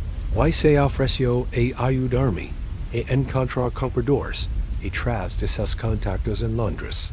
Esto parece bastante inocente. Pero la señorita Marple detectó una corriente subjacente de ansiedad en la actitud de la señora. Price Ridley que seguiría que la historia era más complicada de lo que parece, que considerado de su parte. ¿Y aceptaste su oferta? Leisra Price Ridley dejó su taza de té con un tintinio brusco. Gesto eso. Al principio sí. Gerald parece saber mucho de estas cosas. Y me prometió que podría conseguir precios mucho mayores que los que encontraría. Por aquí, así que le di varias piezas para que las llevara a Londres para que las tasara. Las agujas de tiger de la señorita Marple se detuvieron casi imperceptiblemente. Y regresó con las evaluaciones. No lo hizo. Cuando le pregunté la semana pasada, no paraba de poner excusas. Decía que los concesionarios tardaban más de lo previsto, o que estaba esperando a que el mercado mejorara. Pero empecé a sospechar, double quotes. Su voz se fue apagando, claramente reacia, a expresar sus sospechas. Que tal vez las piezas no habían sido llevadas a Londres? Las ra. Price Ridley asintió con tristeza. Me temo que Gerald podría haber estado usando mis objetos como garantia para préstamos, o incluso vendiéndolos directamente. Cuando lo presioné al respecto, se puso a la defensiva, y sugirió que estaba siendo excesivamente impaciente. Esta revelación arrolló una imagen muy distinta del personaje de Gerald, del joven universalmente logrado, que el pueblo recordaba. La señorita Marple archivó esta información, junto con las insinuaciones de Sally Devonshire sobre las relaciones complicadas y las dificultades económicas de Gerald. ¿Le mencionaste esto al inspector Slack durante tu entrevista? No pude animarme, admitió la señora Price Ridley. Me pareció tan sordido de alguna manera. Hablar mal de los muertos. Saber todo cuando no podía demostrar mis sospechas. Y además, y si me equivocaba, y si Gerald planeaba sorprenderme con excelentes resultados, y mis dudas eran simplemente producto de una imaginación desbordante, la señorita Marple encontró esta preocupación conmovedora, pero equivocada.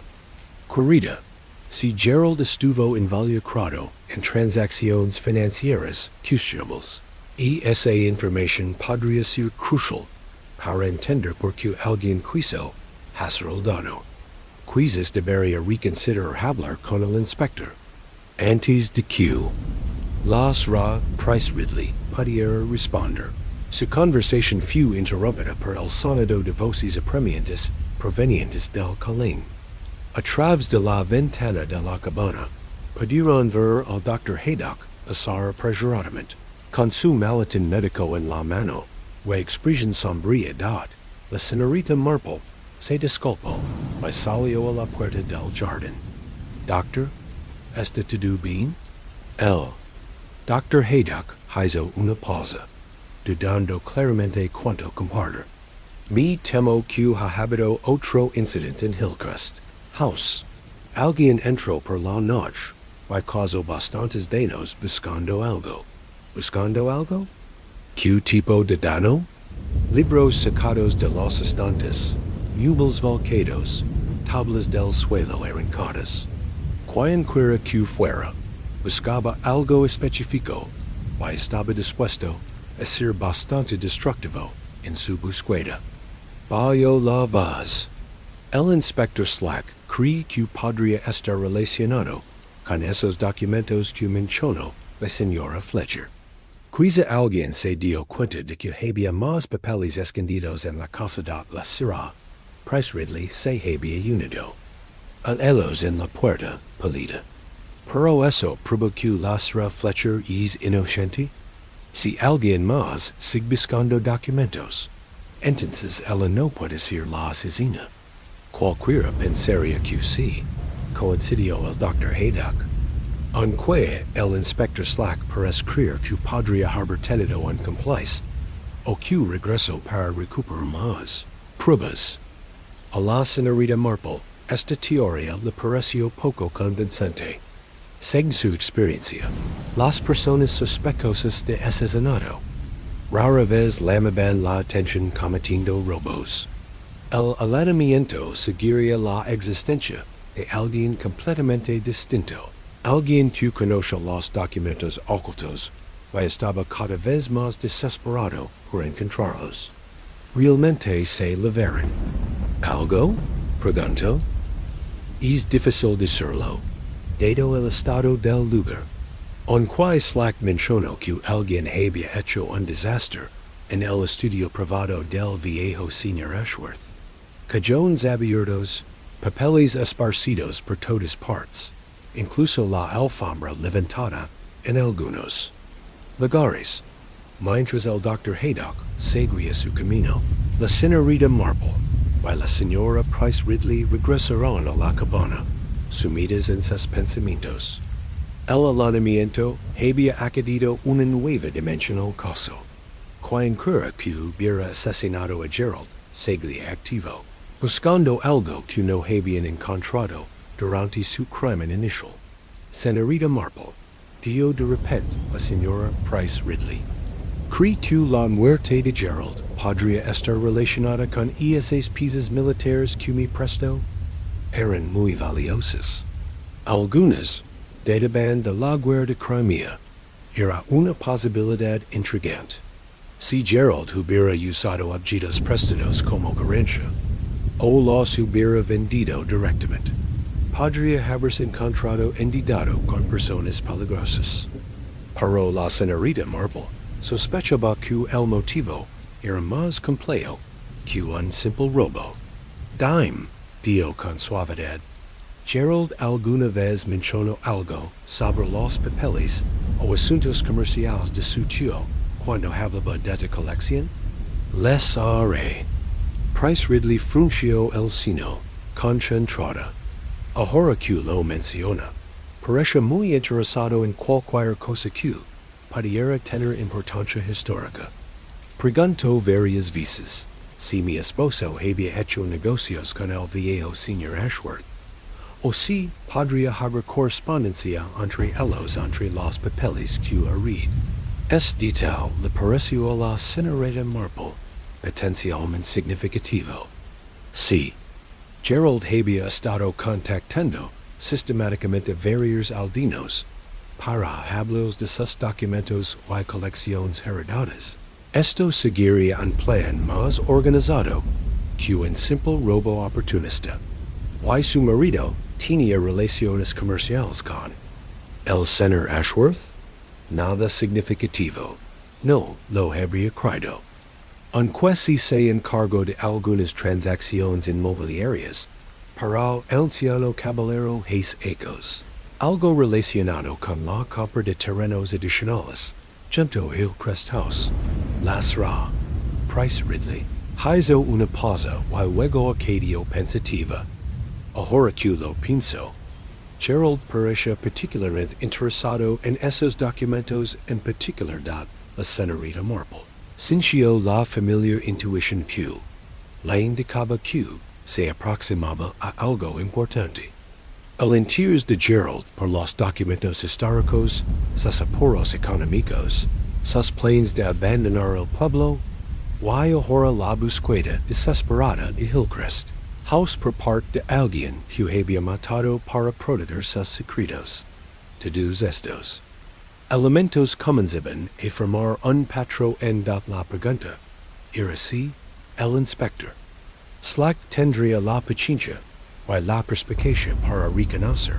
Es patron antes de que el asesino decidiera que era necesaria más violencia para proteger sus intereses, mientras los ra Price Ridley recogía sus cosas para permitiendo reconsiderar su reticencia a compartir sus sospechas con la policía. La señorita Marple reflexiona que el caso se volvía más peligroso cada día. Quien quiera que hubiera asesinado a Gerald estaba cada vez más desesperado, y la gente desesperada rara vez se detenía ante un solo asesinato cuando sus secretos se veían amenazados. El allanamiento a Hillcrest House sugirió que el juego estaba lejos de terminar y que los residentes de Sycamore Hill podrían no estar tan seguros como creían. A la mañana siguiente del allanamiento, la señorita Marple tomó una decisión que habría sorprendido a quien solo la conocen como una señora. Mayor y amable, dedicada al tejido y la jardinería. Iba a visitar Hillcrest, house ella misma, armada con una cesta llena de lo que parecen ser ofrendas caritativas, mermelada casera, algunas revistas y un pequeño ramo de flores. Subió a Sycamore Hill con el paso decidido de quien se dedica a la caridad. Para cualquier observador, habría parecido simplemente otra aldeana que brindaba consuelo tras la tragedia de la casa ofrece un aspecto desolador a las de la mañana. La investigación del inspector Slack y el posterior allanamiento la habían dado con un aspecto descuidado y abandonado, con cinta policial hundiendo en el marco de la puerta y varias ventanas abiertas para ventilar el mohoso interior. La señorita Marple notó que alguien había intentado asegurar la propiedad, pero las cerraduras eran nuevas y se habían instalado a toda prisa, lo que sugería que la seguridad original había sido violada. Estaba examinando el terreno alrededor de la entrada principal, aparentemente buscando el mejor lugar para dejar sus flores, cuando escuchó pasos en el camino de grava detrás de ella. Señorita Marple, ¿qué es usted aquí arriba? Se giró y vio que Sally Devonshire se acercaba, levando lo que parecía un pequeño juego de herramientas, y con una expresión de sorpresa, mezclada con algo que podría haber sido culpa. Querida, respondió la señorita Marple con su habitual sonrisa amable. Pensé que alguien debería traer algunas cosas para alegrar el lugar. Qué ambiente tan horrible debe haber ahora, con todo lo desagradable. ¿Whitey? ¿Estás aquí por algún recado? Sally apretó con más fuerza su caja de herramientas, y la señorita Marple notó que tenía los nudillos blancos por la tensión. Yo, Gerald, me había pedido prestados unos libros. Material didáctico para la escuela. Pensé que debía recuperarlos antes. Bueno, antes de que vendan o cierren la casa para siempre.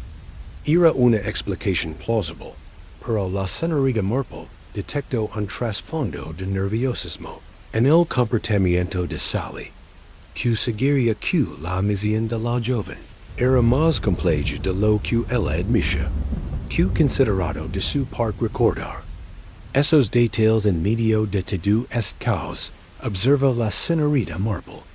Espero que al inspector Slack le agrade saber que se están ocupando adecuadamente los asuntos de Gerald Dot.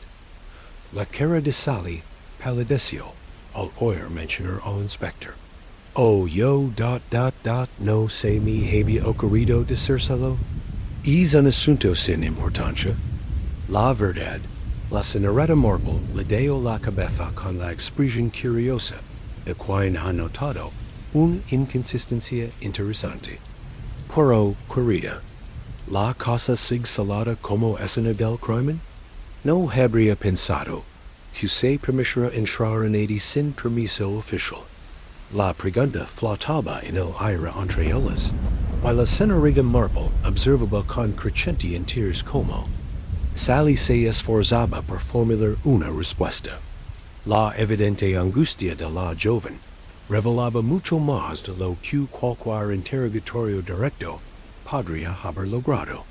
Tengo una leve, admitió Sally finalmente. Gerald me la dio hace semanas, cuando tenía muchos problemas con los posibles compradores. Dio que sería útil tener a alguien que pudiera enseñar la casa si él no estaba disponible. Esta explicación, aunque posible, le pareció a la señorita Marple curiosamente convenient. En su experiencia, la gente rara vez confiaba las leves. La casa a conocidos casuals, por muy servicials que fueran. El gesto seguiría a nivel de intimidad entre Gerald y Sally, que iba mucho más allá de lo que la joven maestra había reconocido previamente. Que confiado de su parte, murmuró la señorita Marple. ¿Why ha estado usando esta leve para revisar la propiedad de su muerte? La compostura de Sally finalmente se quebró por completo. Así lo he hecho. Sé que probablemente parezca sospechoso, pero me preocupaba de hallar la casa completamente desprotegida. Why había COS dat. Cosas personales que Gerald no habría querido que vieran desconocidos. ¿Qué tipo de cosas personales? La pregunta directa pareció desmantelar las defensas que le quedaban a Sally. Dejo su calle de herramientas con manos temblorosas. Y miró directamente a la señorita Marple por primera vez desde que comenzó su conversación. Cartas, dio en voz baja. Cartas que le escribía Gerald. Nos habíamos vuelto muy cercanos en los últimos meses. Más que cercanos de hecho. Planeamos. Es decir, Gerald me había pedido que lo acompañara a Londres. Cuando aceptó es nuevo puesto. La señorita Marple asimiló esta revelación con la serena atención de quien ya lo sospechaba. Y veo. Why estas cartas contenían información que usted consideraba debía mantenerse en privado. Contenían mis sentimientos, respondió Sally con repentina ferocidad. Mis esperanzas, mis sueños, mis planes para nuestro futuro juntos. El tipo de pensamientos íntimos que serían terriblemente embarazosos si se hicieran públicos, sobre todo por Gerald es. Era un miembro destacado de la comunidad. Entonces, ¿has estado viniendo a la casa a recuperar estas cartas? Sally asintió con tristeza.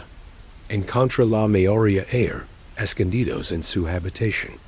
Pero había algunos que no pude localizar, y temía que estuvieran entre los papeles, esparcidos durante el robo.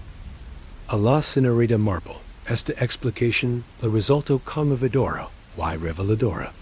La evidente angustia de la joven parece genuina, y su preocupación por que su correspondencia privada se hiciera pública era comprensible.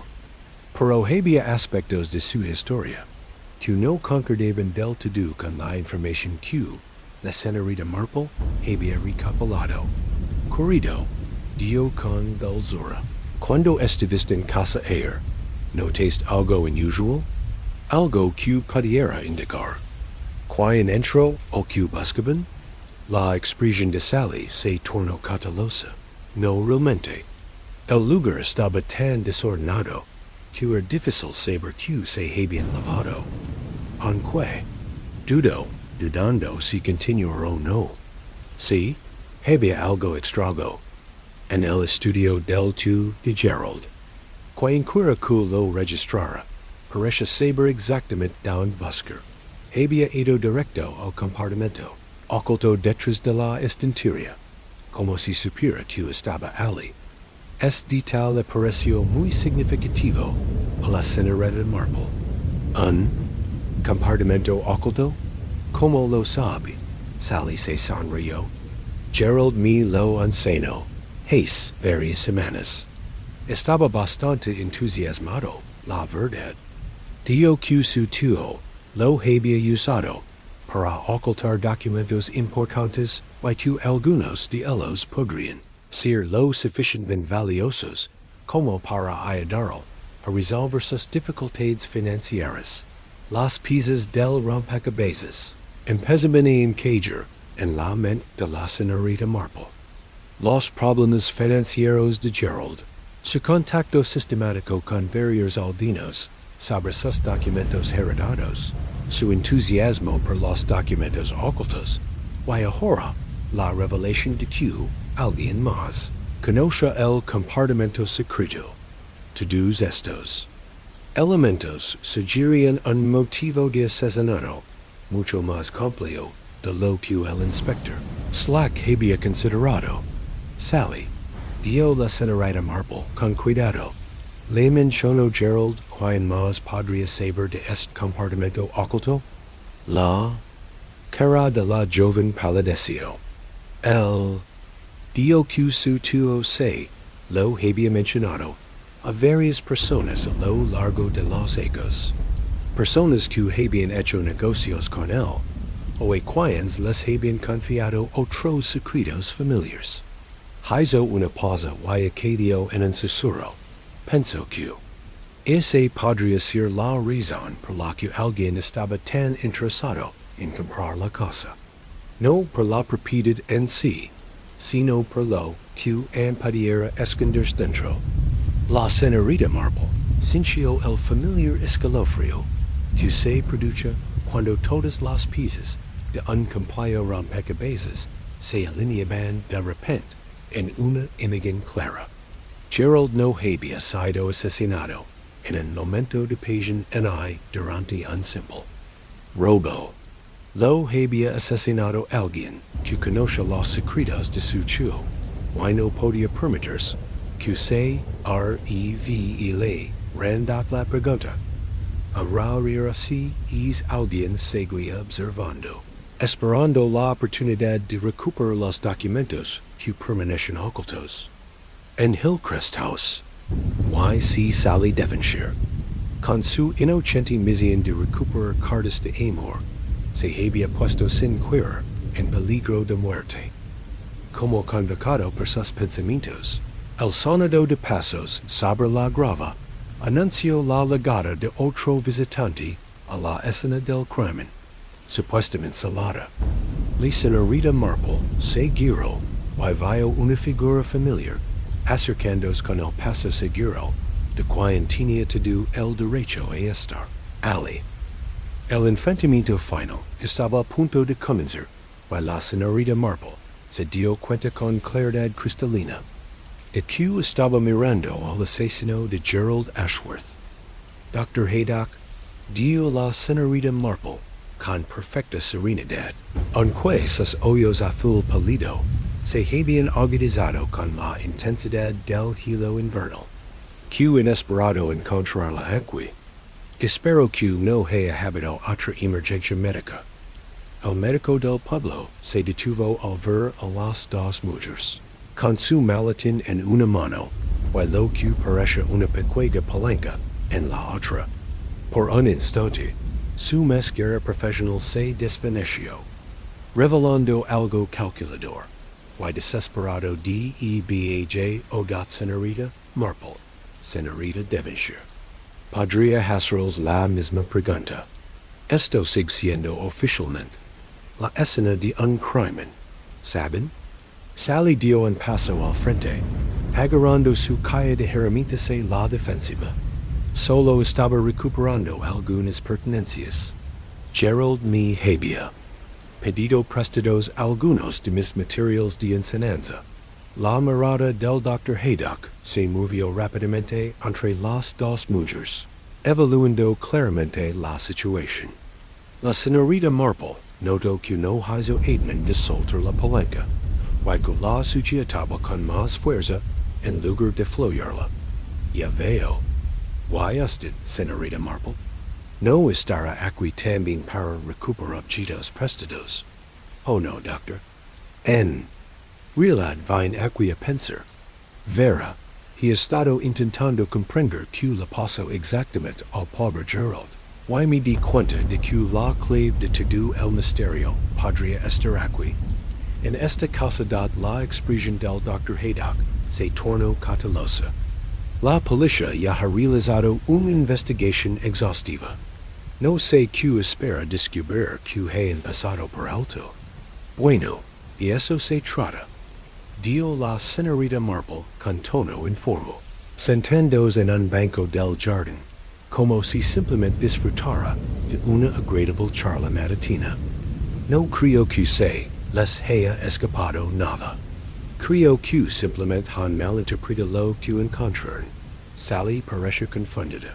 Pero la atención del Dr. Haydock ahora estaba centrada completamente en la señorita Marple, con la intensidad de un depredador que observa a una presa potencial. ¿Qué quieres decir?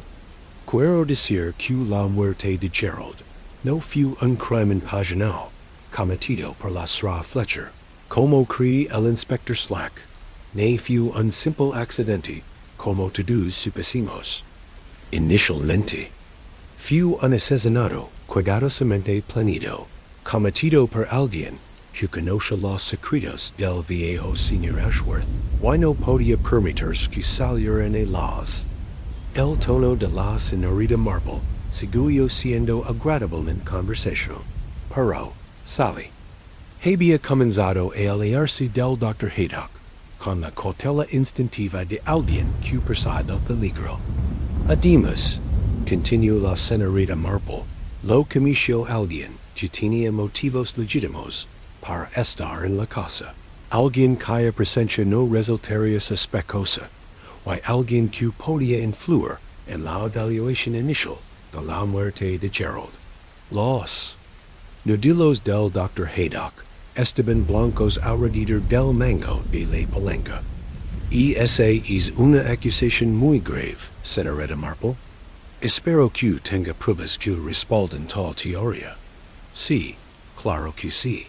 Verá, todo se reduce a esos documentos que mencionó la señora Fletcher, los que contienen pruebas de las dudosas prácticas comerciales del señor Ashworth.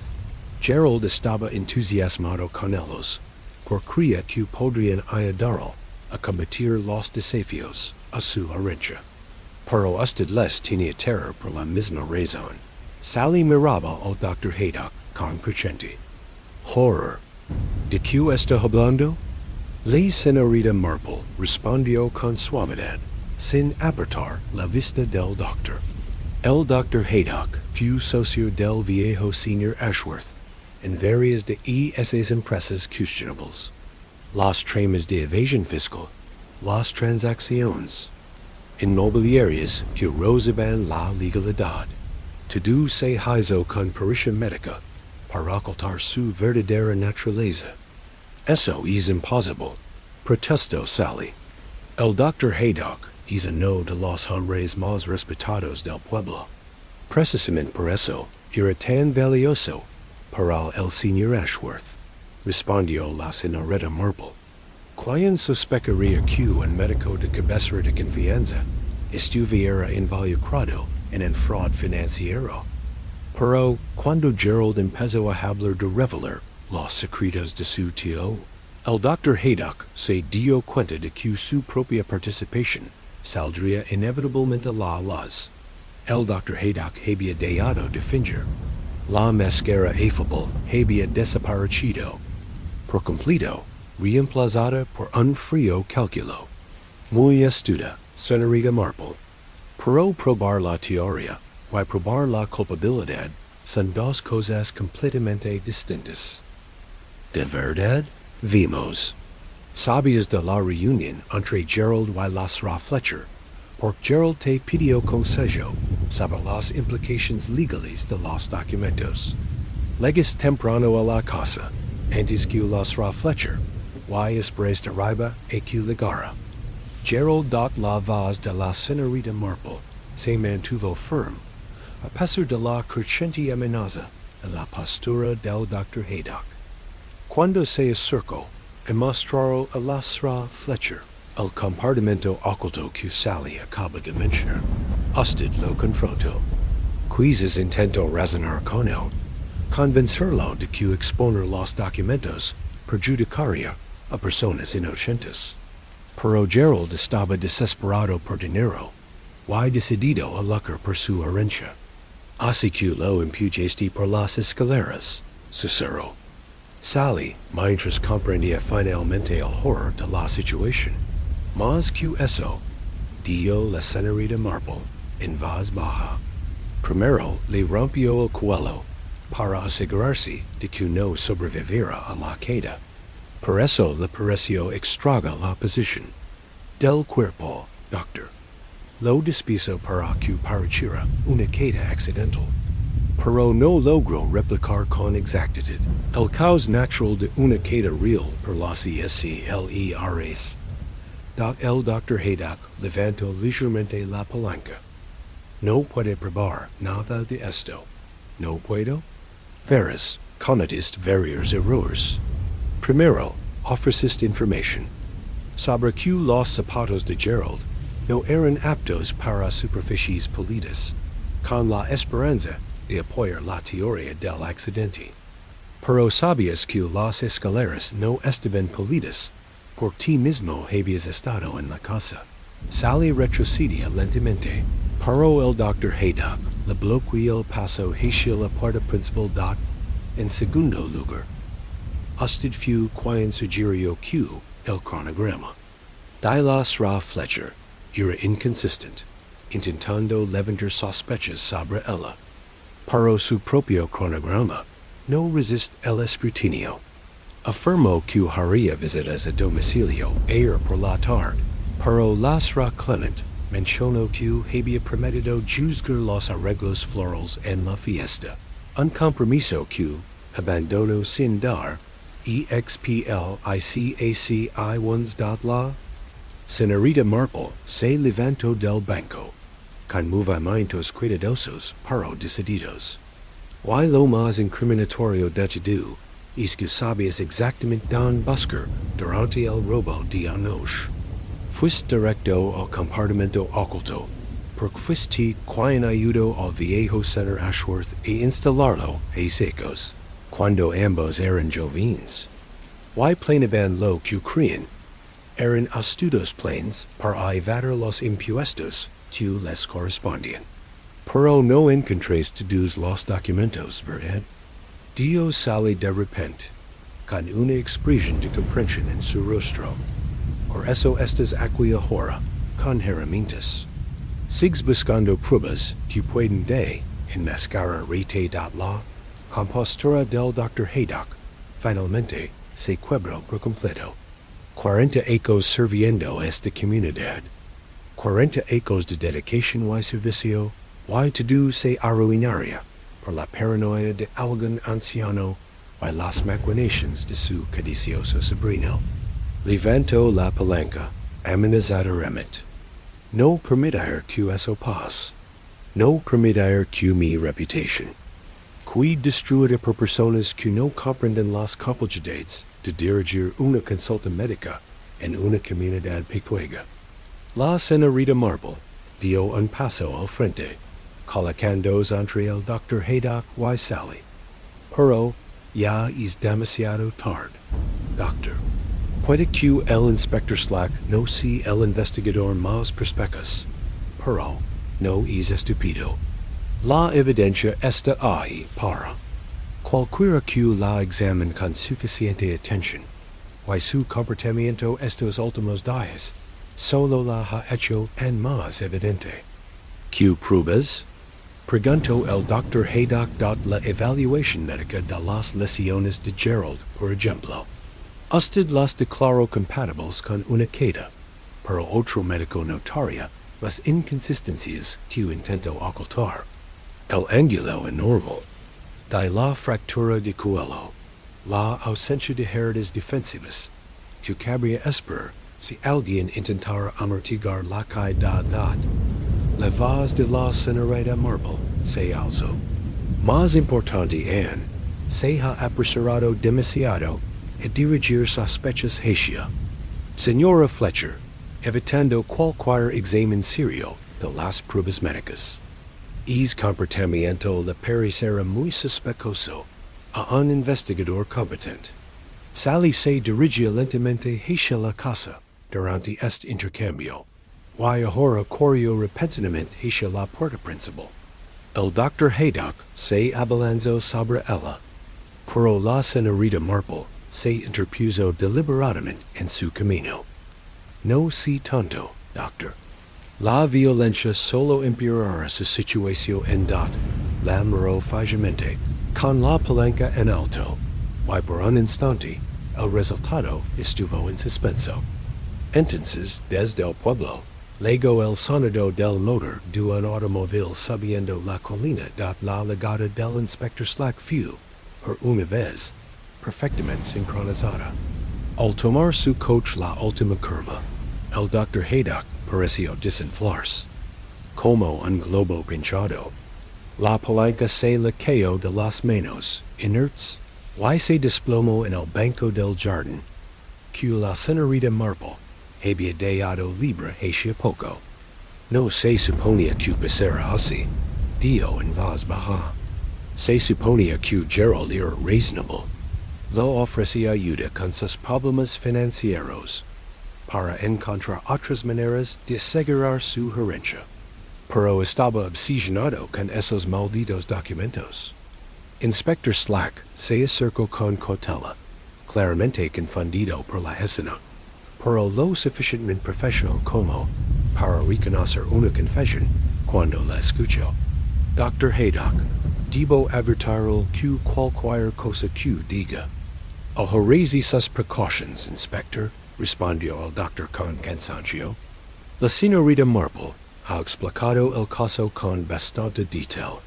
Mate a Gerald Ashworth, y he intentado encubrirlo desde entonces, mientras el Inspector Slack detenía. Al Dr. Haydock, la señorita Marple reflexiona que el caso sí se había resuelto, aunque no de la forma que nadie esperaba. El respetado médico del pueblo, impulsado por la desesperación de proteger una reputación cimentada sobre mentiras dedicadas hechas, había destruido no solo la vida de Gerald, sino también la suya propia. 3 semanas después, la señorita Marple se sentó en su jardín, disfrutando del sol, del atardecer y reflexionando sobre la rapidez con la que la vida en el pueblo había vuelto a la normalidad. El arresto del Dr. Haydock y su posterior confesión conmocionaron a la comunidad, pero, como todas las perturbaciones de este tipo, finalmente se integraron en la historia local. La señora Fletcher había sido completamente exonerada, por supuesto, y había regresado a su tranquila vida al frente de la tienda de antigüedades con una nueva apreciación de la fragilidad de la reputación. Los documentos faltantes se habían recuperado de la consulta del Dr. Haydock, donde los había escondido en un botiquín, y efectivamente contenían evidencia de irregularidades financieras que lo habían implicado en las intrigas del viejo. Señor Ashworth, Sally Devonshire había aceptado un puesto en una escuela de Londres, explicando a cualquiera que preguntara que necesitaba un nuevo comienzo tras el trauma de la muerte de Gerald. La señorita Marple sospechaba que los sentimientos de la joven por Gerald eran más profundos de lo que ella misma había admitido, y que permanecer en el pueblo habría sido un recordatorio constante de lo que podría haber sido el inspector. Slack se había mostrado sorprendentemente amable con el papel de la señorita Marple en la resolución del caso, quizá porque hacía que su propia investigación pareciera más exhaustiva de lo que realmente había sido. Incluso llegó a sugerir que su percepción de la naturaleza humana podría ser útil en casos futuros. Un completo que la señorita Marple caprichaba más de lo que probablemente él creía. El pueblo había incorporado una nueva doctora. Una joven recién graduada de la Facultad de Medicina, que aportó ideas modernas y un dinamismo renovador a la consulta. Los residentes mayores se habían mostrado inicialmente escépticos ante la idea de aceptar una médica, pero su competencia y dedicación los convencieron rápidamente de la Price Ridley finalmente recuperó la colección militar de su esposo, aunque no sin una considerable vergüenza por las circunstancias en las que se vio involucrada en el caso.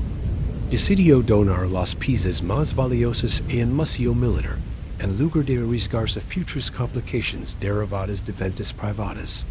Hillcrest House finalmente se había vendido a una joven familia londinense fascinada por su arquitectura gótica victoriana y felizmente ignorante de su trágica historia reciente.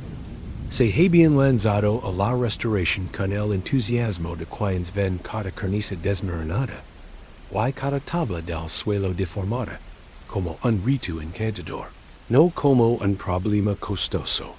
Mientras la señorita Marple tibia en la apacible atmósfera del atardecer, reflexiona sobre la resolución del caso con la satisfacción de quien había presenciado una justicia justa. El crimen del Dr. Haydock había sido fruto de la desesperación y la falta de juicio, más que de una maldad intrínseca, pero eso no justificaba la fría determinación con la que había asesinado a Gerald e intentado incriminar a una mujer.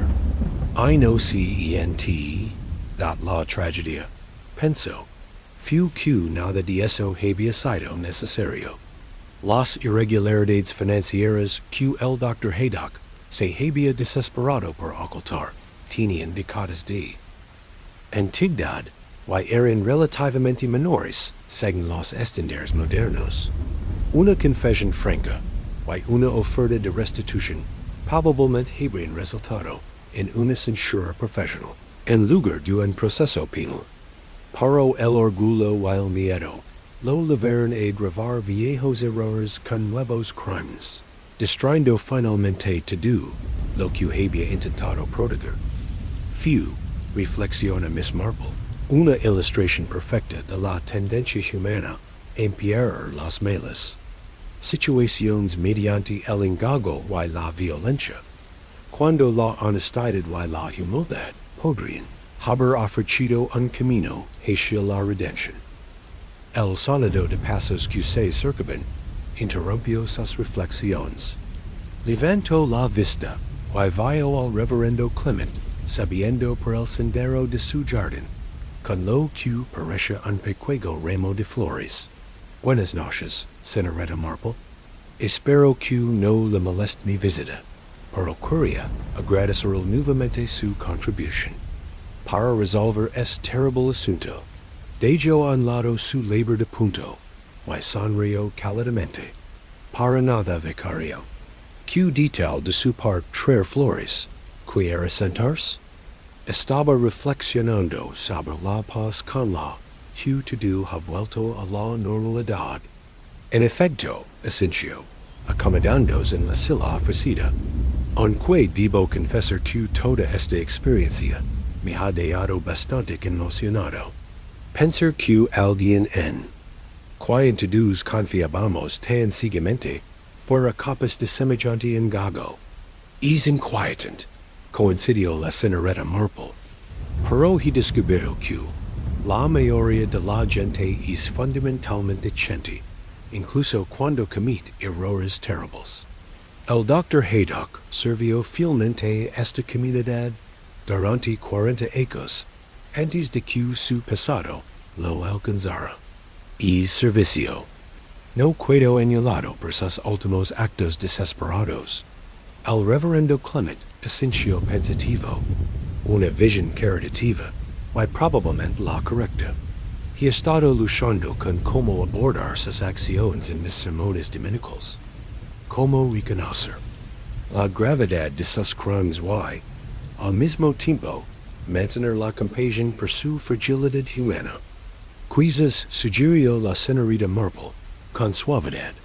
La lechen, si que los secretos y las mentiras tienden a volverse más peligrosos con el tiempo.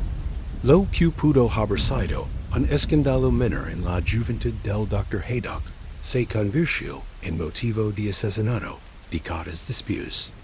La verdad os hará libres, murmuró el vicario, reconociendo la sabiduría en su observación.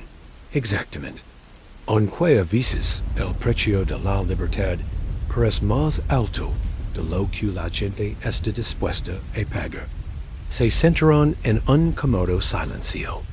Durante unos instantes, observando cómo las sombras se alargaban por el jardín, mientras el sol comenzaba a ocultar tras Sycamore Hill, la Casa Hillcrest se vislumbraba a lo lejos. Sus ventanas brillando cálidamente con las luces de sus nuevos ocupantes. Una familia que comenzaba nuevas historias en un lugar que había presenciado demasiadas tragedias. Señorita Marple, dio finalmente el reverendo Clement. He preguntado a menudo cómo desarrolla usted esa comprensión de la naturaleza humana. Y simplemente cuestión de observación atenta. Oh, hay algo más. La señorita Marple consideró la pregunta seriamente. Creo que proviene de comprender que las personas son prácticamente iguales en todas partes, independiente de sus circunstancias. Las mismas emociones, las mismas tentaciones, la misma capacidad para el bien y el mal.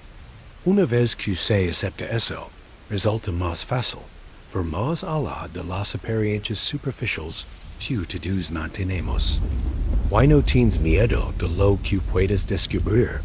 Oh, es tiempo que deje de sorprenderme por el comportamiento humano, respondió con una sonrisa amable. Pero nunca he perdido la esperanza de que la gente elija ser mejor que sus peores impulsos. A veces decepcionan esa esperanza, como le pasó al Dr. Haydock. Pero la mayoría de las veces se levantan para afrontarla. Mientras el vicario se despedía, y la noche se cernía sobre el pueblo.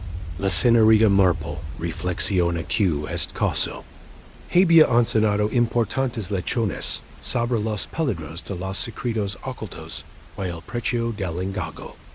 Pero también había demostrado la resiliencia de la comunidad, la posibilidad de redención, y el poder perdurable de la verdad para iluminar incluso los rincones más oscuros del comportamiento. HUMANO. La Casa Hillcrest en Sycamore Hill, Bulgaria. Nuevas historias. Historias de renovación y renovación, de risas infantiles que resonaban en habitaciones que habían permanecido en silencio demasiado tiempo. Los trágicos sucesos de la muerte de Gerald Ashworth formarían parte de la memoria colectiva del pueblo, una advertencia transmitida de generación en generación sobre los peligros de dejar que los errores del pasado dicten las decisiones del presente. Y la señorita Marple continuaba con sus tranquilas observaciones desde el jardín de su cabana, con sus agullas de tejer haciendo clic en un ritmo constante, mientras observaba el eterno drama humano desarrollarse en todas sus complacencias, desgarradoras y, en última instancia, esperanzadoras manifestaciones. Después de todo, siempre habría otro misterio por resolver, otra verdad por descubrir, otra oportunidad para demostrar que la justicia y la compasión podían coexistir en un mundo que a menudo parece decidido a demostrar lo contrario. El caso de la Casa Silenciosa en Sycamore Hill estaba cerrado. Pero el misterio más grande de la naturaleza humana continuaria mientras las personas compartirán comunidades, albergarán secretos, y lucharán con la eterna elección entre la verdad y el engaño. Y la señorita Jane Marple, con sus pálidos ojos azules y su dulce sabiduría, estaría allí para observarlo todo. El fin.